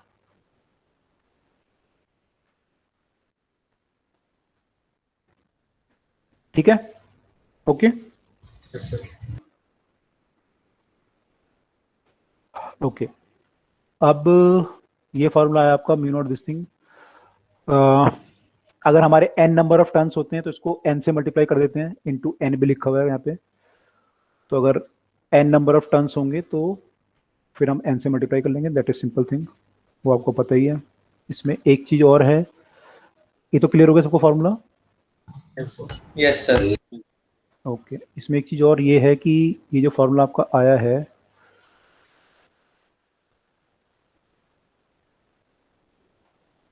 पाई ए स्क्वायर क्या होता है? सर्कल का एरिया होता है।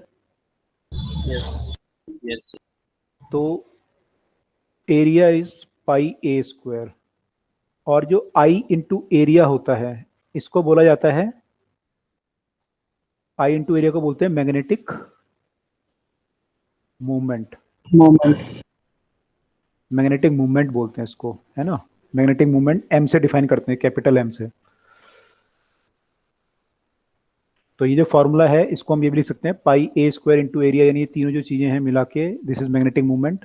तो it is mu naught by 4 pi into 2m upon X square plus A square की power 3/2। n number of turns है तो यहाँ पे n से भी मल्टीप्लाई हो जाएगा, n आई ए आ जाएगा मैग्नेटिक मूवमेंट। तो this is the formula in terms of magnetic movement. अब इसके भी क्वेश्चंस आएंगे आगे, तो हम देखेंगे कि मैग्नेटिक मूवमेंट अलग अलग लूप के कैसे कैसे निकालते हैं, उससे क्या इफेक्ट पड़ता है। तो this is one more formula, ठीक है। Yes sir. ओके, चलो ये तो आपका हो गया। एक चीज मेरे को दिमाग में आ रही थी, क्या बोलना चाह रहा था आपको।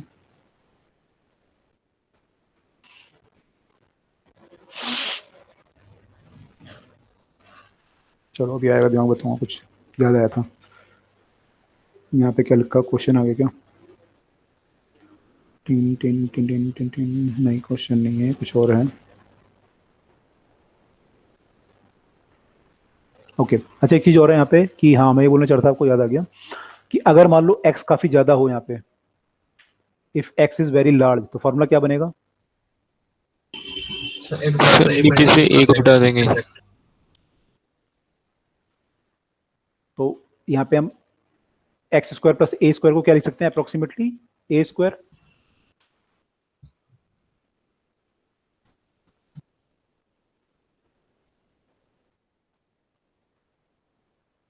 ए क्यूब। तो फॉर्मूला क्या बन जाएगा आपका? फिर एक्स स्क्वायर लिख सर देंगे एक्स ना, बढ़ाना है। फिर एक्स काफी ज्यादा है, इसे एक को नेगलेक्ट करेंगे। एक्स स्क्वायर, हाँ ठीक है ठीक है ठीक है। तो एक्स क्यूब आ जाएगा, है ना, सही है। एक्स क्यूब आ जाएगा, तो एक्स क्यूब आ जाएगा अपॉन में, और ऊपर आ जाएगा 2 pi A square I into N, ये आ जाएगा। तो बी आपका क्या आ रहा है? Inversely proportional to the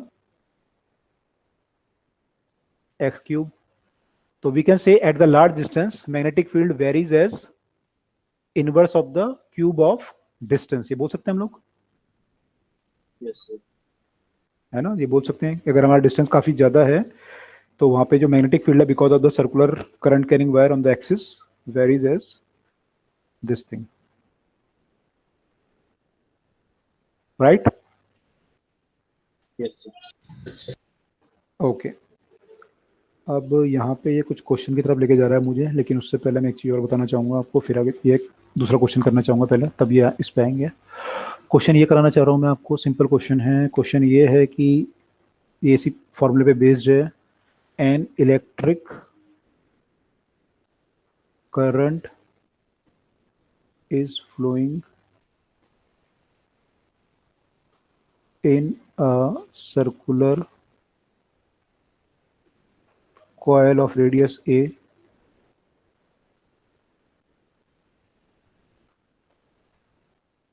at what distance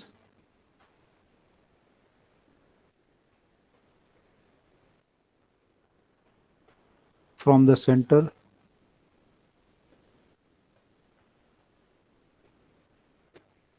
on the axis of the coil.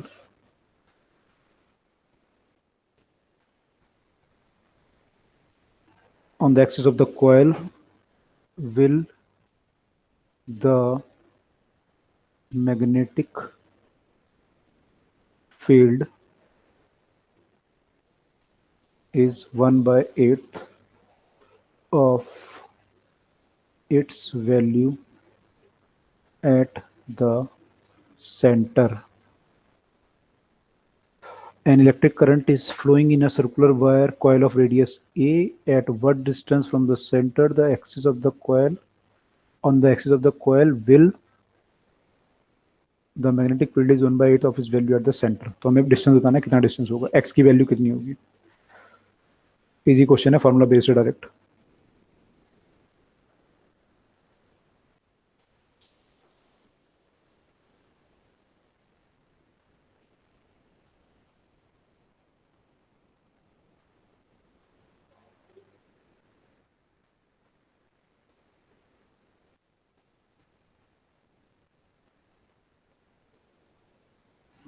Seven 7.9 है. नो, इतना कॉम्प्लेक्स नहीं आएगा, इजी आएगा. R√3. R√3 is correct. A√3 आएगा वैसे, है ना, A दिया हुआ है क्वेश्चन में. जैसे मैंने R से कर लिया. Okay, A√3 is correct answer.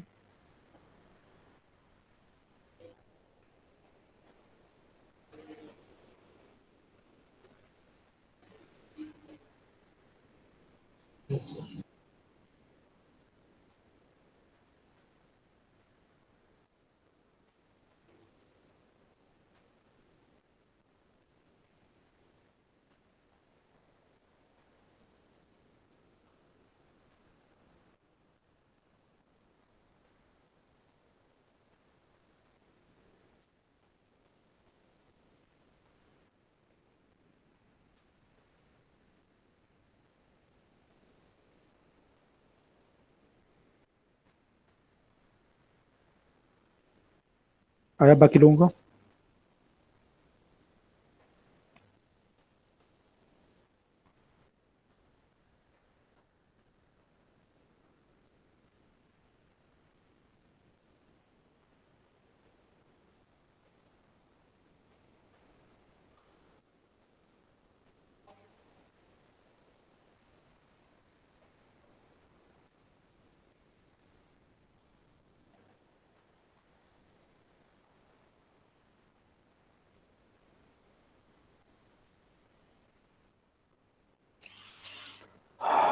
Centre पे आपको पता है मैग्नेटिक फील्ड कितना होता है, और आपको एक्स डिस्टेंस पे ही पता है, फॉर्मूला लिखा ही हुआ है आपके यहाँ पर.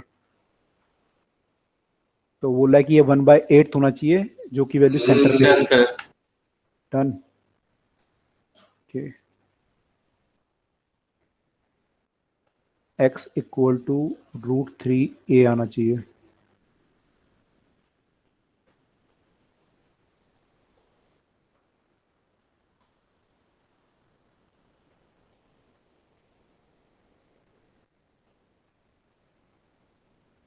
बाकी लोगों का डन हुआ? Yes sir. ओके, चलो तो फिर आगे चलते हैं. अब मैं जो क्वेश्चन आ रहा था वो कर लेता हूँ. क्या क्वेश्चन? हाँ जी, डन या पूछ? ओके, तो डन है सबका, तो क्वेश्चन कर लेते हैं फिर. तो ये क्वेश्चन बोल रहा है कि हाँ, ये मैग्नेटिक मूवमेंट पे बेस्ड है. ये कह रहा है कि एक charge particle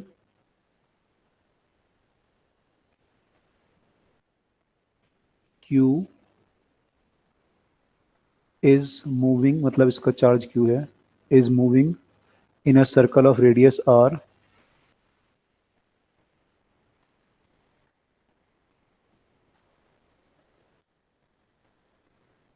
with uniform speed v.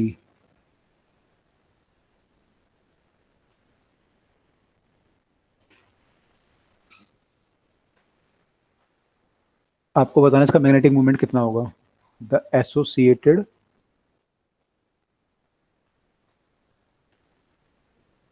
Magnetic movement mu, इसको म्यू से भी डिनोट करते हैं, आपने पढ़ा होगा केमिस्ट्री में, इज गिवन बाय, यानी क्या होगा आपको पता है, मैग्नेटिक मोमेंट का फॉर्मूला होता है पाई इनटू एरिया। ओके डन, चलो बाकी लोग भी करने दो। डन। डन, बताओ कौन सा ऑप्शन है फिर? ऑप्शन है सर, पहला है QVR/2। QVR/2 आ रहा है। ओके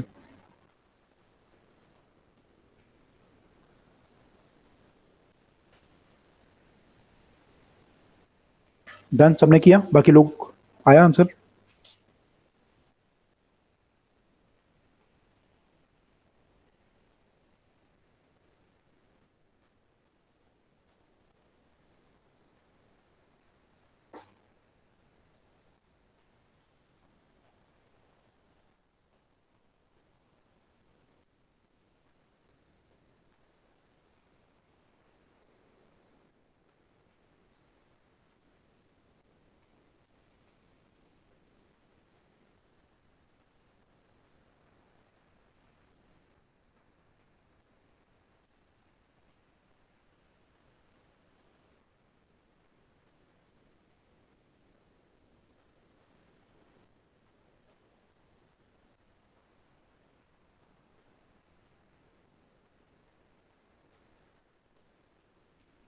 आया सबका answer? Yes sir, done. Done.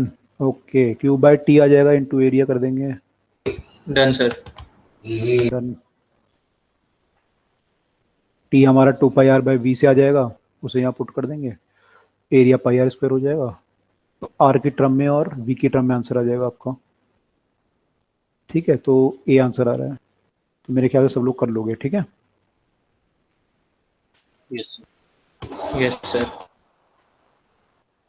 Okay next हमारा जो है लॉ है एक, ये बेसिक लॉ है आपका इलेक्ट्रोमैग्नेटिज्म का, इसका नाम है एम्पियर्स सर्किटल लॉ। जैसे आपका इलेक्ट्रोस्टैटिक में आपने गॉस लॉ पढ़ा था, वैसे ही यहाँ पे एम्पियर सर्किटल लॉ है। गॉस लॉ क्या बोलता था आपका कि E.ds जो होता है उसका close surface integral is equal to 1/ε times of the charge enclosed, यही था ना? ओके तो यहाँ पे जो बात करेंगे हम लोग लाइन इंटीग्रल की बात करेंगे और मैग्नेटिक फील्ड की बात करेंगे। पहले मैं इसकी वो लिख देता हूँ, फॉर्मूला क्या आता है फाइनली, फिर स्टेटमेंट लिखेंगे। यहाँ पे होता है line integral of the, this is line integral, वहाँ पे B.d, वहाँ पे E.ds था, यहाँ पे B.dl है। B.dl close line integral is equal to mu naught I net. ठीक है, इसका मतलब है कि मान लो कोई ये करंट यहाँ से पास हो रहा है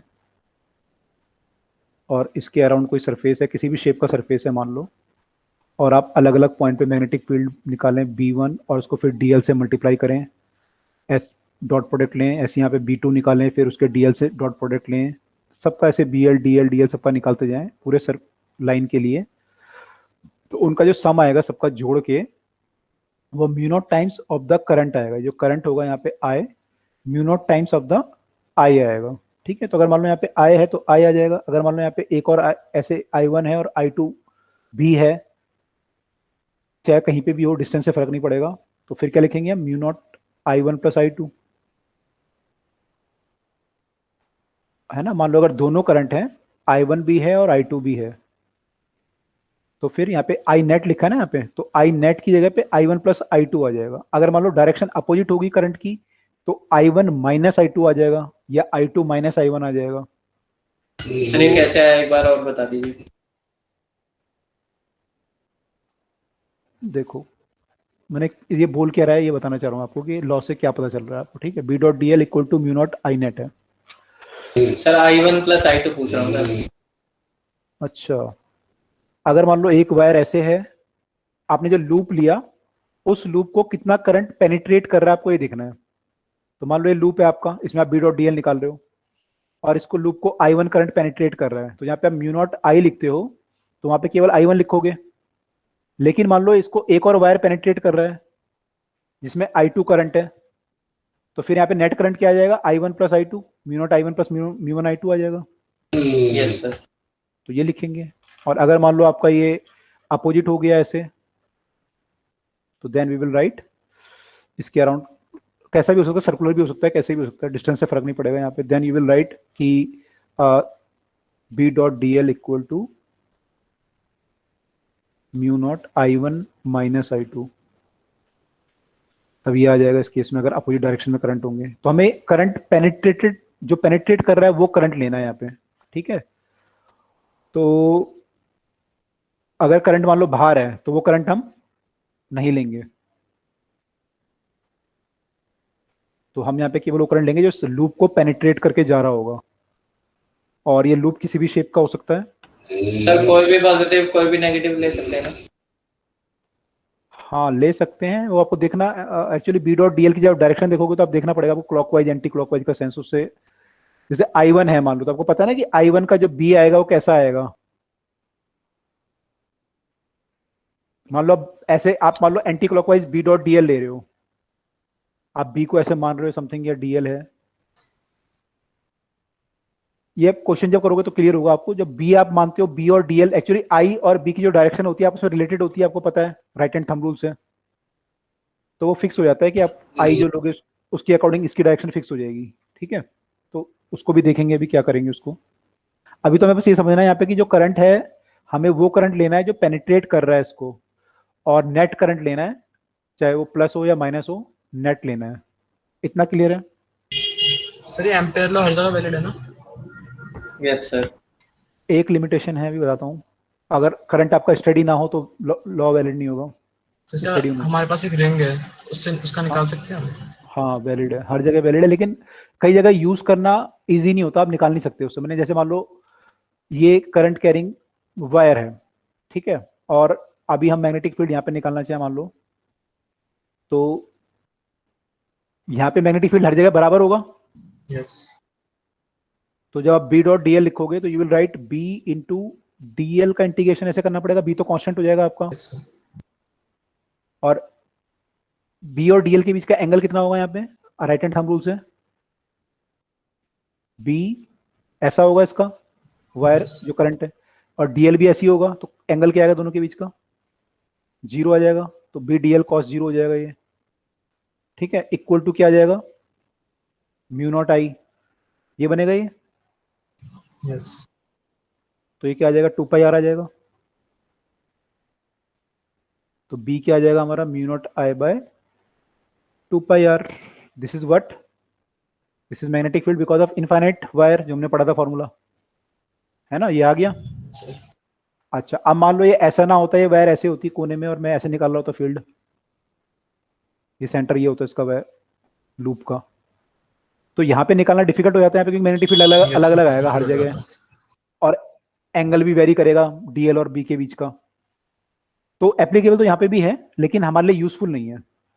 एप्लीकेबल है, ठीक है, yes. ओके। और कोई डाउट किसी को यहाँ तक? I1 माइनस I2 और I2 माइनस I1 लेंगे तो क्या होगा? अगर I1 माइनस आई2 की जगह पे I2 माइनस I1 लेंगे तो क्या होगा? एक्चुअली बी और आई और बी का डायरेक्शन रिलेटेड है ना आपस में, आप राइट हैंड थंब रूल से रिलेट करते हो डायरेक्शन, तो फिर उसका इंटीग्रेशन उसके अकॉर्डिंग लेना पड़ेगा आपको। मान लो आपने आई को यहाँ लिया, अगर आपने आई को यहाँ लिया तो फिर आपको डीएल वगैरह की डायरेक्शन जो बी डॉट डीएल ले रहे हो इस डायरेक्शन में एंटी क्लॉकवाइज को पॉजिटिव मानना पड़ेगा, ऐसा कुछ करना पड़ेगा आपको, है ना। तो अभी देखेंगे, चलो अभी आप एक्चुअली जब वो करोगे ना प्रैक्टिकल क्वेश्चंस तो आपको समझ में आएगा।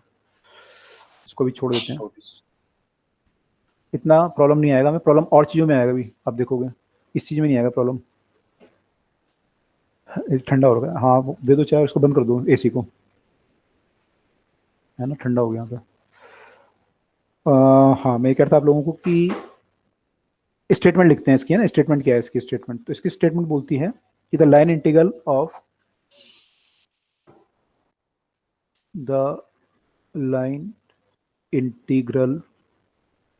of the magnetic induction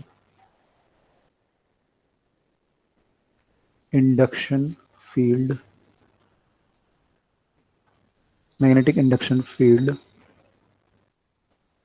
along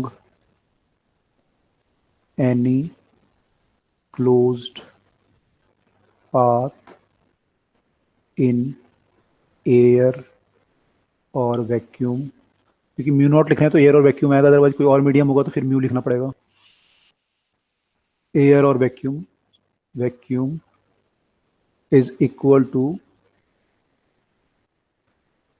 mu naught times the net current across the area bounded by this path। जो आपने पाथ लिया है उसके अक्रॉस जो भी करंट पास कर रहा है उस एरिया में वो हमें लेना है। This is this thing. So this is the statement of the Ampere circuit law. The line integral of the magnetic field induction along any closed path in air or vacuum is equal to mu naught times of the net current across the area bounded by this path। ठीक है, तो clear है सबको? B dot dl equal to mu naught I net, और ये इसकी statement है। Yes sir, clear. Okay ठीक है, तो इसका जो है प्रूफ हम कर सकते हैं। मैंने एक तो कर ही दिया आपको, स्ट्रेट वायर में से अगर हम निकालना चाहें तो प्रूफ कर सकते हैं। एक और प्रूफ है, वो अगली क्लास में देखेंगे इसके क्या प्रूफ हैं और उसके बेस पे फिर क्या क्या क्वेश्चंस बनते हैं। और जैसे मैंने बोला कि करंट अगर आपका वेरी कर रहा है, यहाँ पे वेरिंग करंट है, तो एम्पियर सर्किट लॉ वैलिड नहीं है। उसके लिए हमें थोड़ा सा मैग्नेटिक इंडक्शन के कंसेप्ट समझने पड़ेंगे, तो नेक्स्ट क्लास में डिस्कस करेंगे सारी चीज़ें। अभी केवल बस हमने लॉ पढ़ा है कि लॉ होता क्या है, स्टेटमेंट इसकी क्या होती है। ठीक है, तो यहाँ पे हम लोग क्लास को करते हैं स्टॉप। कोई डाउट अगर यहाँ तक है तो बताओ, जो आज पढ़ा हमने। सर बीडीएल को लाइन इंटीग्रल है। हाँ, बी डी एल हमारा लाइन इंटीग्रल है। बी डॉट डी एस था वो सरफेस इंटीग्रल था, वहां सरफेस ले रहे थे हम लोग। यहाँ पे डी एल मतलब लाइन ले रहे हैं, वहां पे ई डॉट डी एस था ना, सॉरी, यहाँ पे बी डॉट डी एल है, तो ये लाइन इंटीग्रल है, ये सरफेस इंटीग्रल है। क्लोज सरफेस, क्लोज लूप, यहाँ पे क्लोज लूप है, वहां पे क्लोज सरफेस था।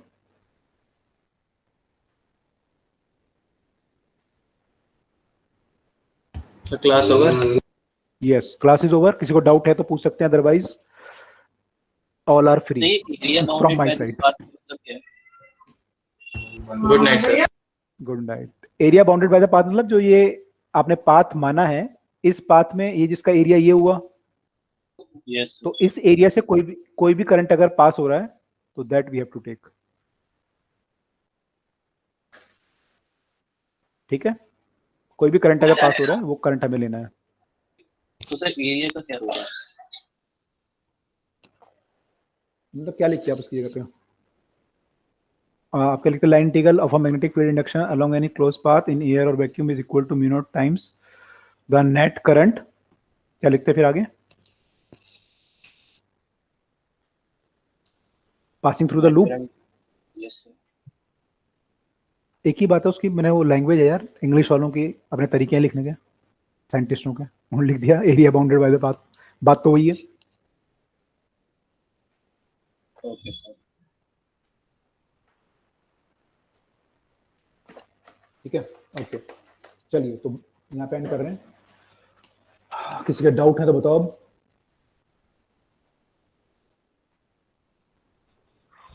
यस सर, व्हाट्सएप पे भेज दें। डाउट भेजा था आपने? क्या भेजा था? व्हाट्सएप पे भेजा था। अच्छा, स्पेसिफिक हीट है। यस सर, और एक वो जो ऊपर था मैग्नेटिक फील्ड वाला, वो वाला भी। मैग्नेटिक फील्ड का कर लिया था हमने, 60 डिग्री वाला। एंगल 60 कैसे आया था वो तो यार परपेंडिकुलर हो गया, देखो ऐसे बोला था कि 60 डिग्री डेविएशन हुआ है ना, तो अगर ये वेलोसिटी यहाँ पे थी तो ये यहाँ पे आएगी तो पक्का है, इसमें तो कोई डाउट नहीं है। Yes sir. ठीक है, अब ये सर्कल होगा ये वाला पाथ, ठीक है। Yes sir. ओके, और ये वेलोसिटी टेंजेंशियल है, तो अगर मैं इसमें ऐसे ड्रॉ करूं तो ये रेडियस होगी इसकी, परपेंडिकुलर अगर मैं ड्रॉ करूँ तो। Yes sir, radius. ऐसे यहाँ पे इसके परपेंडिकुलर ड्रॉ करूँ, इस वेलोसिटी के परपेंडिकुलर, तो रेडियस आएगी। तो ये दोनों जहाँ पे मिलेंगे वो सेंटर होगा, ये पक्का है। Yes sir. तो ये एंगल कितना होगा?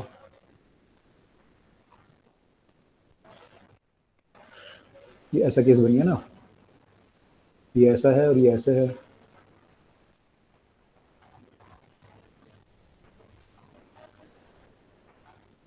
ऐसा कुछ है ना। तो जब आपका कोई लाइन आपकी, मान लो इस पे परपेंडिकुलर ड्रॉ किया हुआ है, ठीक है, मान लो ये दोनों यहाँ से वेल्ड कर दूं, मैं दोनों को वेल्ड कर दिया यहाँ पे, ठीक है। अब मैं इसको अगर ऐसे घुमा दूं इस वाले को, तो ये वाला कितना डिग्री घूम जाएगा? इसको अगर मैं 60 डिग्री घुमा दूं ऐसे, सेम घूमेगा सर। ये भी सेम घूमेगा 60 डिग्री, है ना। तो यहाँ पे जो घुमा हुआ है 60 डिग्री घुमा हुआ है इसमें, यानी अगर इन दोनों के बीच का एंगल अगर 60 होगा, ये दोनों के बीच का, तो इन दोनों के बीच का कितना होगा?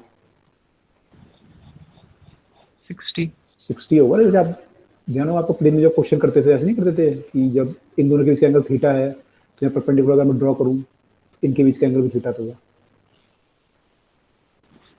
Yes sir.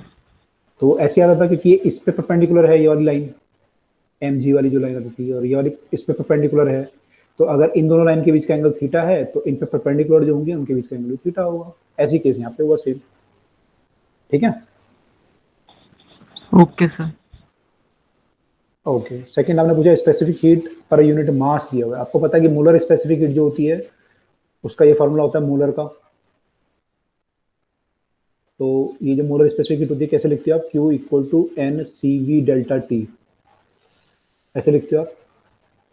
अब आप पर, है ना, तो नंबर ऑफ मोल है यहाँ पे। इसमें बोला कि सीपी जो यहाँ पे सीबी है या सीवी है, they are specific heat per unit mass है, ये पर यूनिट मास। इसको क्या लिखता हूँ मैं इनको? ऐसे लिख सकता हूँ मैं। तो अगर पर यूनिट मास स्पेसिफिक हीट निकालूं तो वैल्यू क्या आएगी? सीवी बाय एम आएगी। Yes sir. अगर मैं इससे कंपेयर करूं, इसे एम सी डेल्टा टी से कंपेयर करूं तो ये स्पेसिफिक हीट पर यूनिट मास होगी एक्चुअली इस फॉर्मूले में। यस सर वही है। तो अगर दोनों कंपेयर करूं तो this thing is this thing, है ना। तो यानी जो मोलर स्पेसिफिक हीट होती है ये सीवी वाली, इसको अगर हम एम से डिवाइड कर दें तो पर यूनिट मास आती है स्पेसिफिक हीट का, मतलब ये हुआ। Yes sir. ठीक है, तो यानी मोलर स्पेसिफिक हीट की जगह मैं क्या लिख सकता हूँ यहाँ पे? Molar specific heat divide by mass is specific heat per unit मास, जिसको ये सीपी बोल रहा है या सीवी बोल रहा है। ठीक है, तो सी जो होगा वो एम टाइम सीपी हो जाएगा। ऐसे जो दूसरा वाला सी होगा, ये एक्चुअली जो सीपी है, ये वाला जो इस फॉर्मूले में सीपी है एक्चुअली, और वो क्या हो जाएगा आपका? M time molar specific heat. Yes sir. है ना, ये वाली मोलर थी ना हमारी, इन दोनों को डिस्टिंग्विश कर लेते हैं यार। ये जो है हमारी पर यूनिट, ये हमारी मोलर है, ये मोलर है, और ये मास वाली है, इसको स्मॉल एम से लिख देते हैं। तो यहाँ पे हमारा रिलेशन क्या है? जो मोलर वाली है डिवाइड बाय मास, मास वाली जो पर यूनिट मास है, ऐसा रिलेशन आया है ना। और ये जो हमारा होता है ये मोलर के लिए होता है फॉर्मूला। क्या मोलर के लिए क्या पुट कर सकता हूँ मैं? सीपी इंटू ये पुट कर सकता हूँ, mass, molar mass into CP equal to molar mass into CV into जो मास वाली है इक्वल टू आर होना चाहिए। तो सीपी माइनस सीवी क्या आएगा आपका? आर बाय एम आएगा। Yes sir. है ना, जो पर यूनिट मास वाली हम लेंगे तो आर बाय एम बन जाएगा। तो अगर पर यूनिट पर वाली, सॉरी, मोल वाली लोगे तो ये फॉर्मूला बनेगा। मास वाली लोगे तो यहाँ डिवाइड बाय एम आ जाएगा, कैपिटल एम, मोलर मास। तो वो आंसर आना चाहिए आपका, थर्ड आंसर। यस सर वही आ रहा है क्लियर हुआ कैसे है? सर। यहाँ पे जो स्पेसिफिक हीट होती है उसे सी और एस दोनों से डिनोट कर सकते हैं।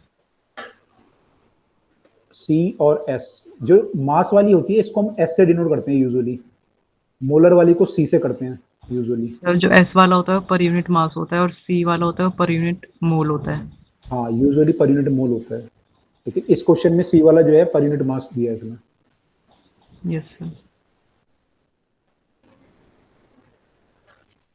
Specific heat of the gas, अगला क्वेश्चन आपका जो था, has only two value CP and C. ये तो गलत है, कई सारी वैल्यू हो सकती हैं,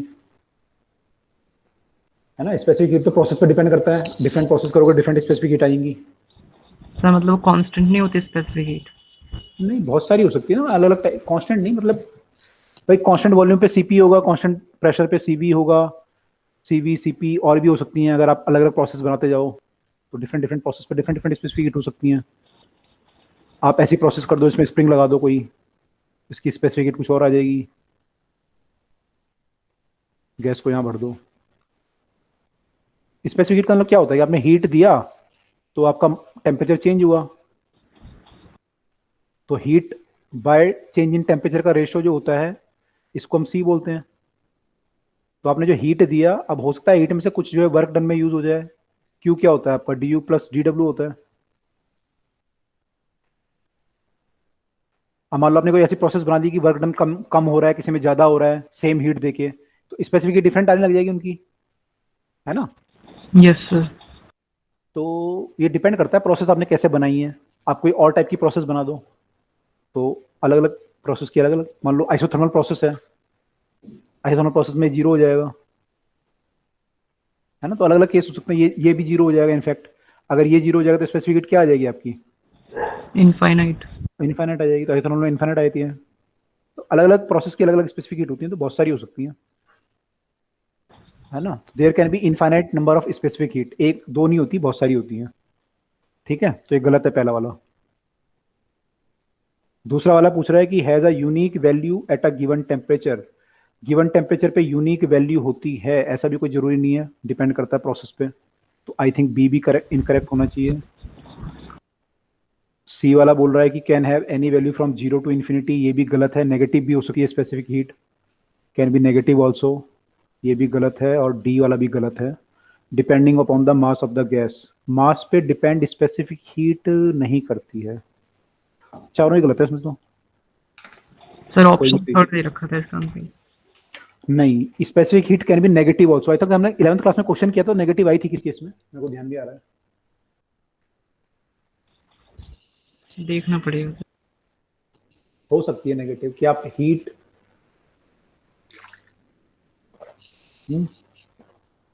मतलब अगर मान लो कोई वर्क हो रहा है किसी गैस पे ना, अगर आप वर्क कर रहे हो तो उसका टेम्परेचर खुद ही बढ़ जाएगा बिना कुछ वो करे या समथिंग ऐसे कुछ करे। या आप हीट दे रहे हो तो मान लो एक्सपेंड ज्यादा कर रही है, टेम्परेचर घट रहा है उसका, ऐसा केस बन सकता है। तो I think specific heat can be negative also. Sir मतलब माइनस इनफाइनाइट से plus infinite. Exactly minus infinite का केस तो मुझे नहीं ध्यान कोई कैसा होता है, एक बार चेक कर लेते हैं, नेट पे चेक कर लेते हैं, लेकिन मेरे को लगता है माइनस इन्फाइनाइट से होगा। ये तो थ्योरेटिकल क्वेश्चन हो एक तरह का। स्पेसिफिक की हीट कैन वेरी फ्रॉम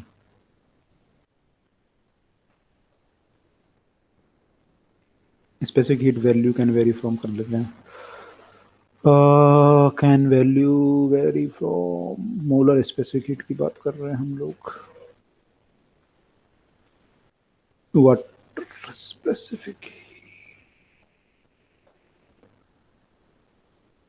लिखा नहीं यहाँ पे, लेकिन नेगेटिव हो सकती है, ठीक है, एक बार चेक कर लेना आप भी। Okay sir.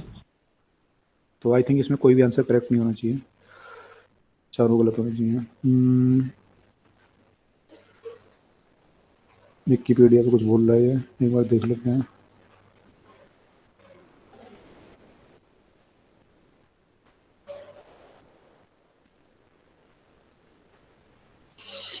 ठीक है, इसमें कुछ ज़्यादा लिखा नहीं हुआ क्लियरली, तो एक बार चेक कर लेना आप भी, ठीक है। Yes sir. ओके, चलिए, चलो तो स्टॉप करें क्लास को फिर। Okay. See you next time then, all of you. Good evening, sir. Yes, good evening.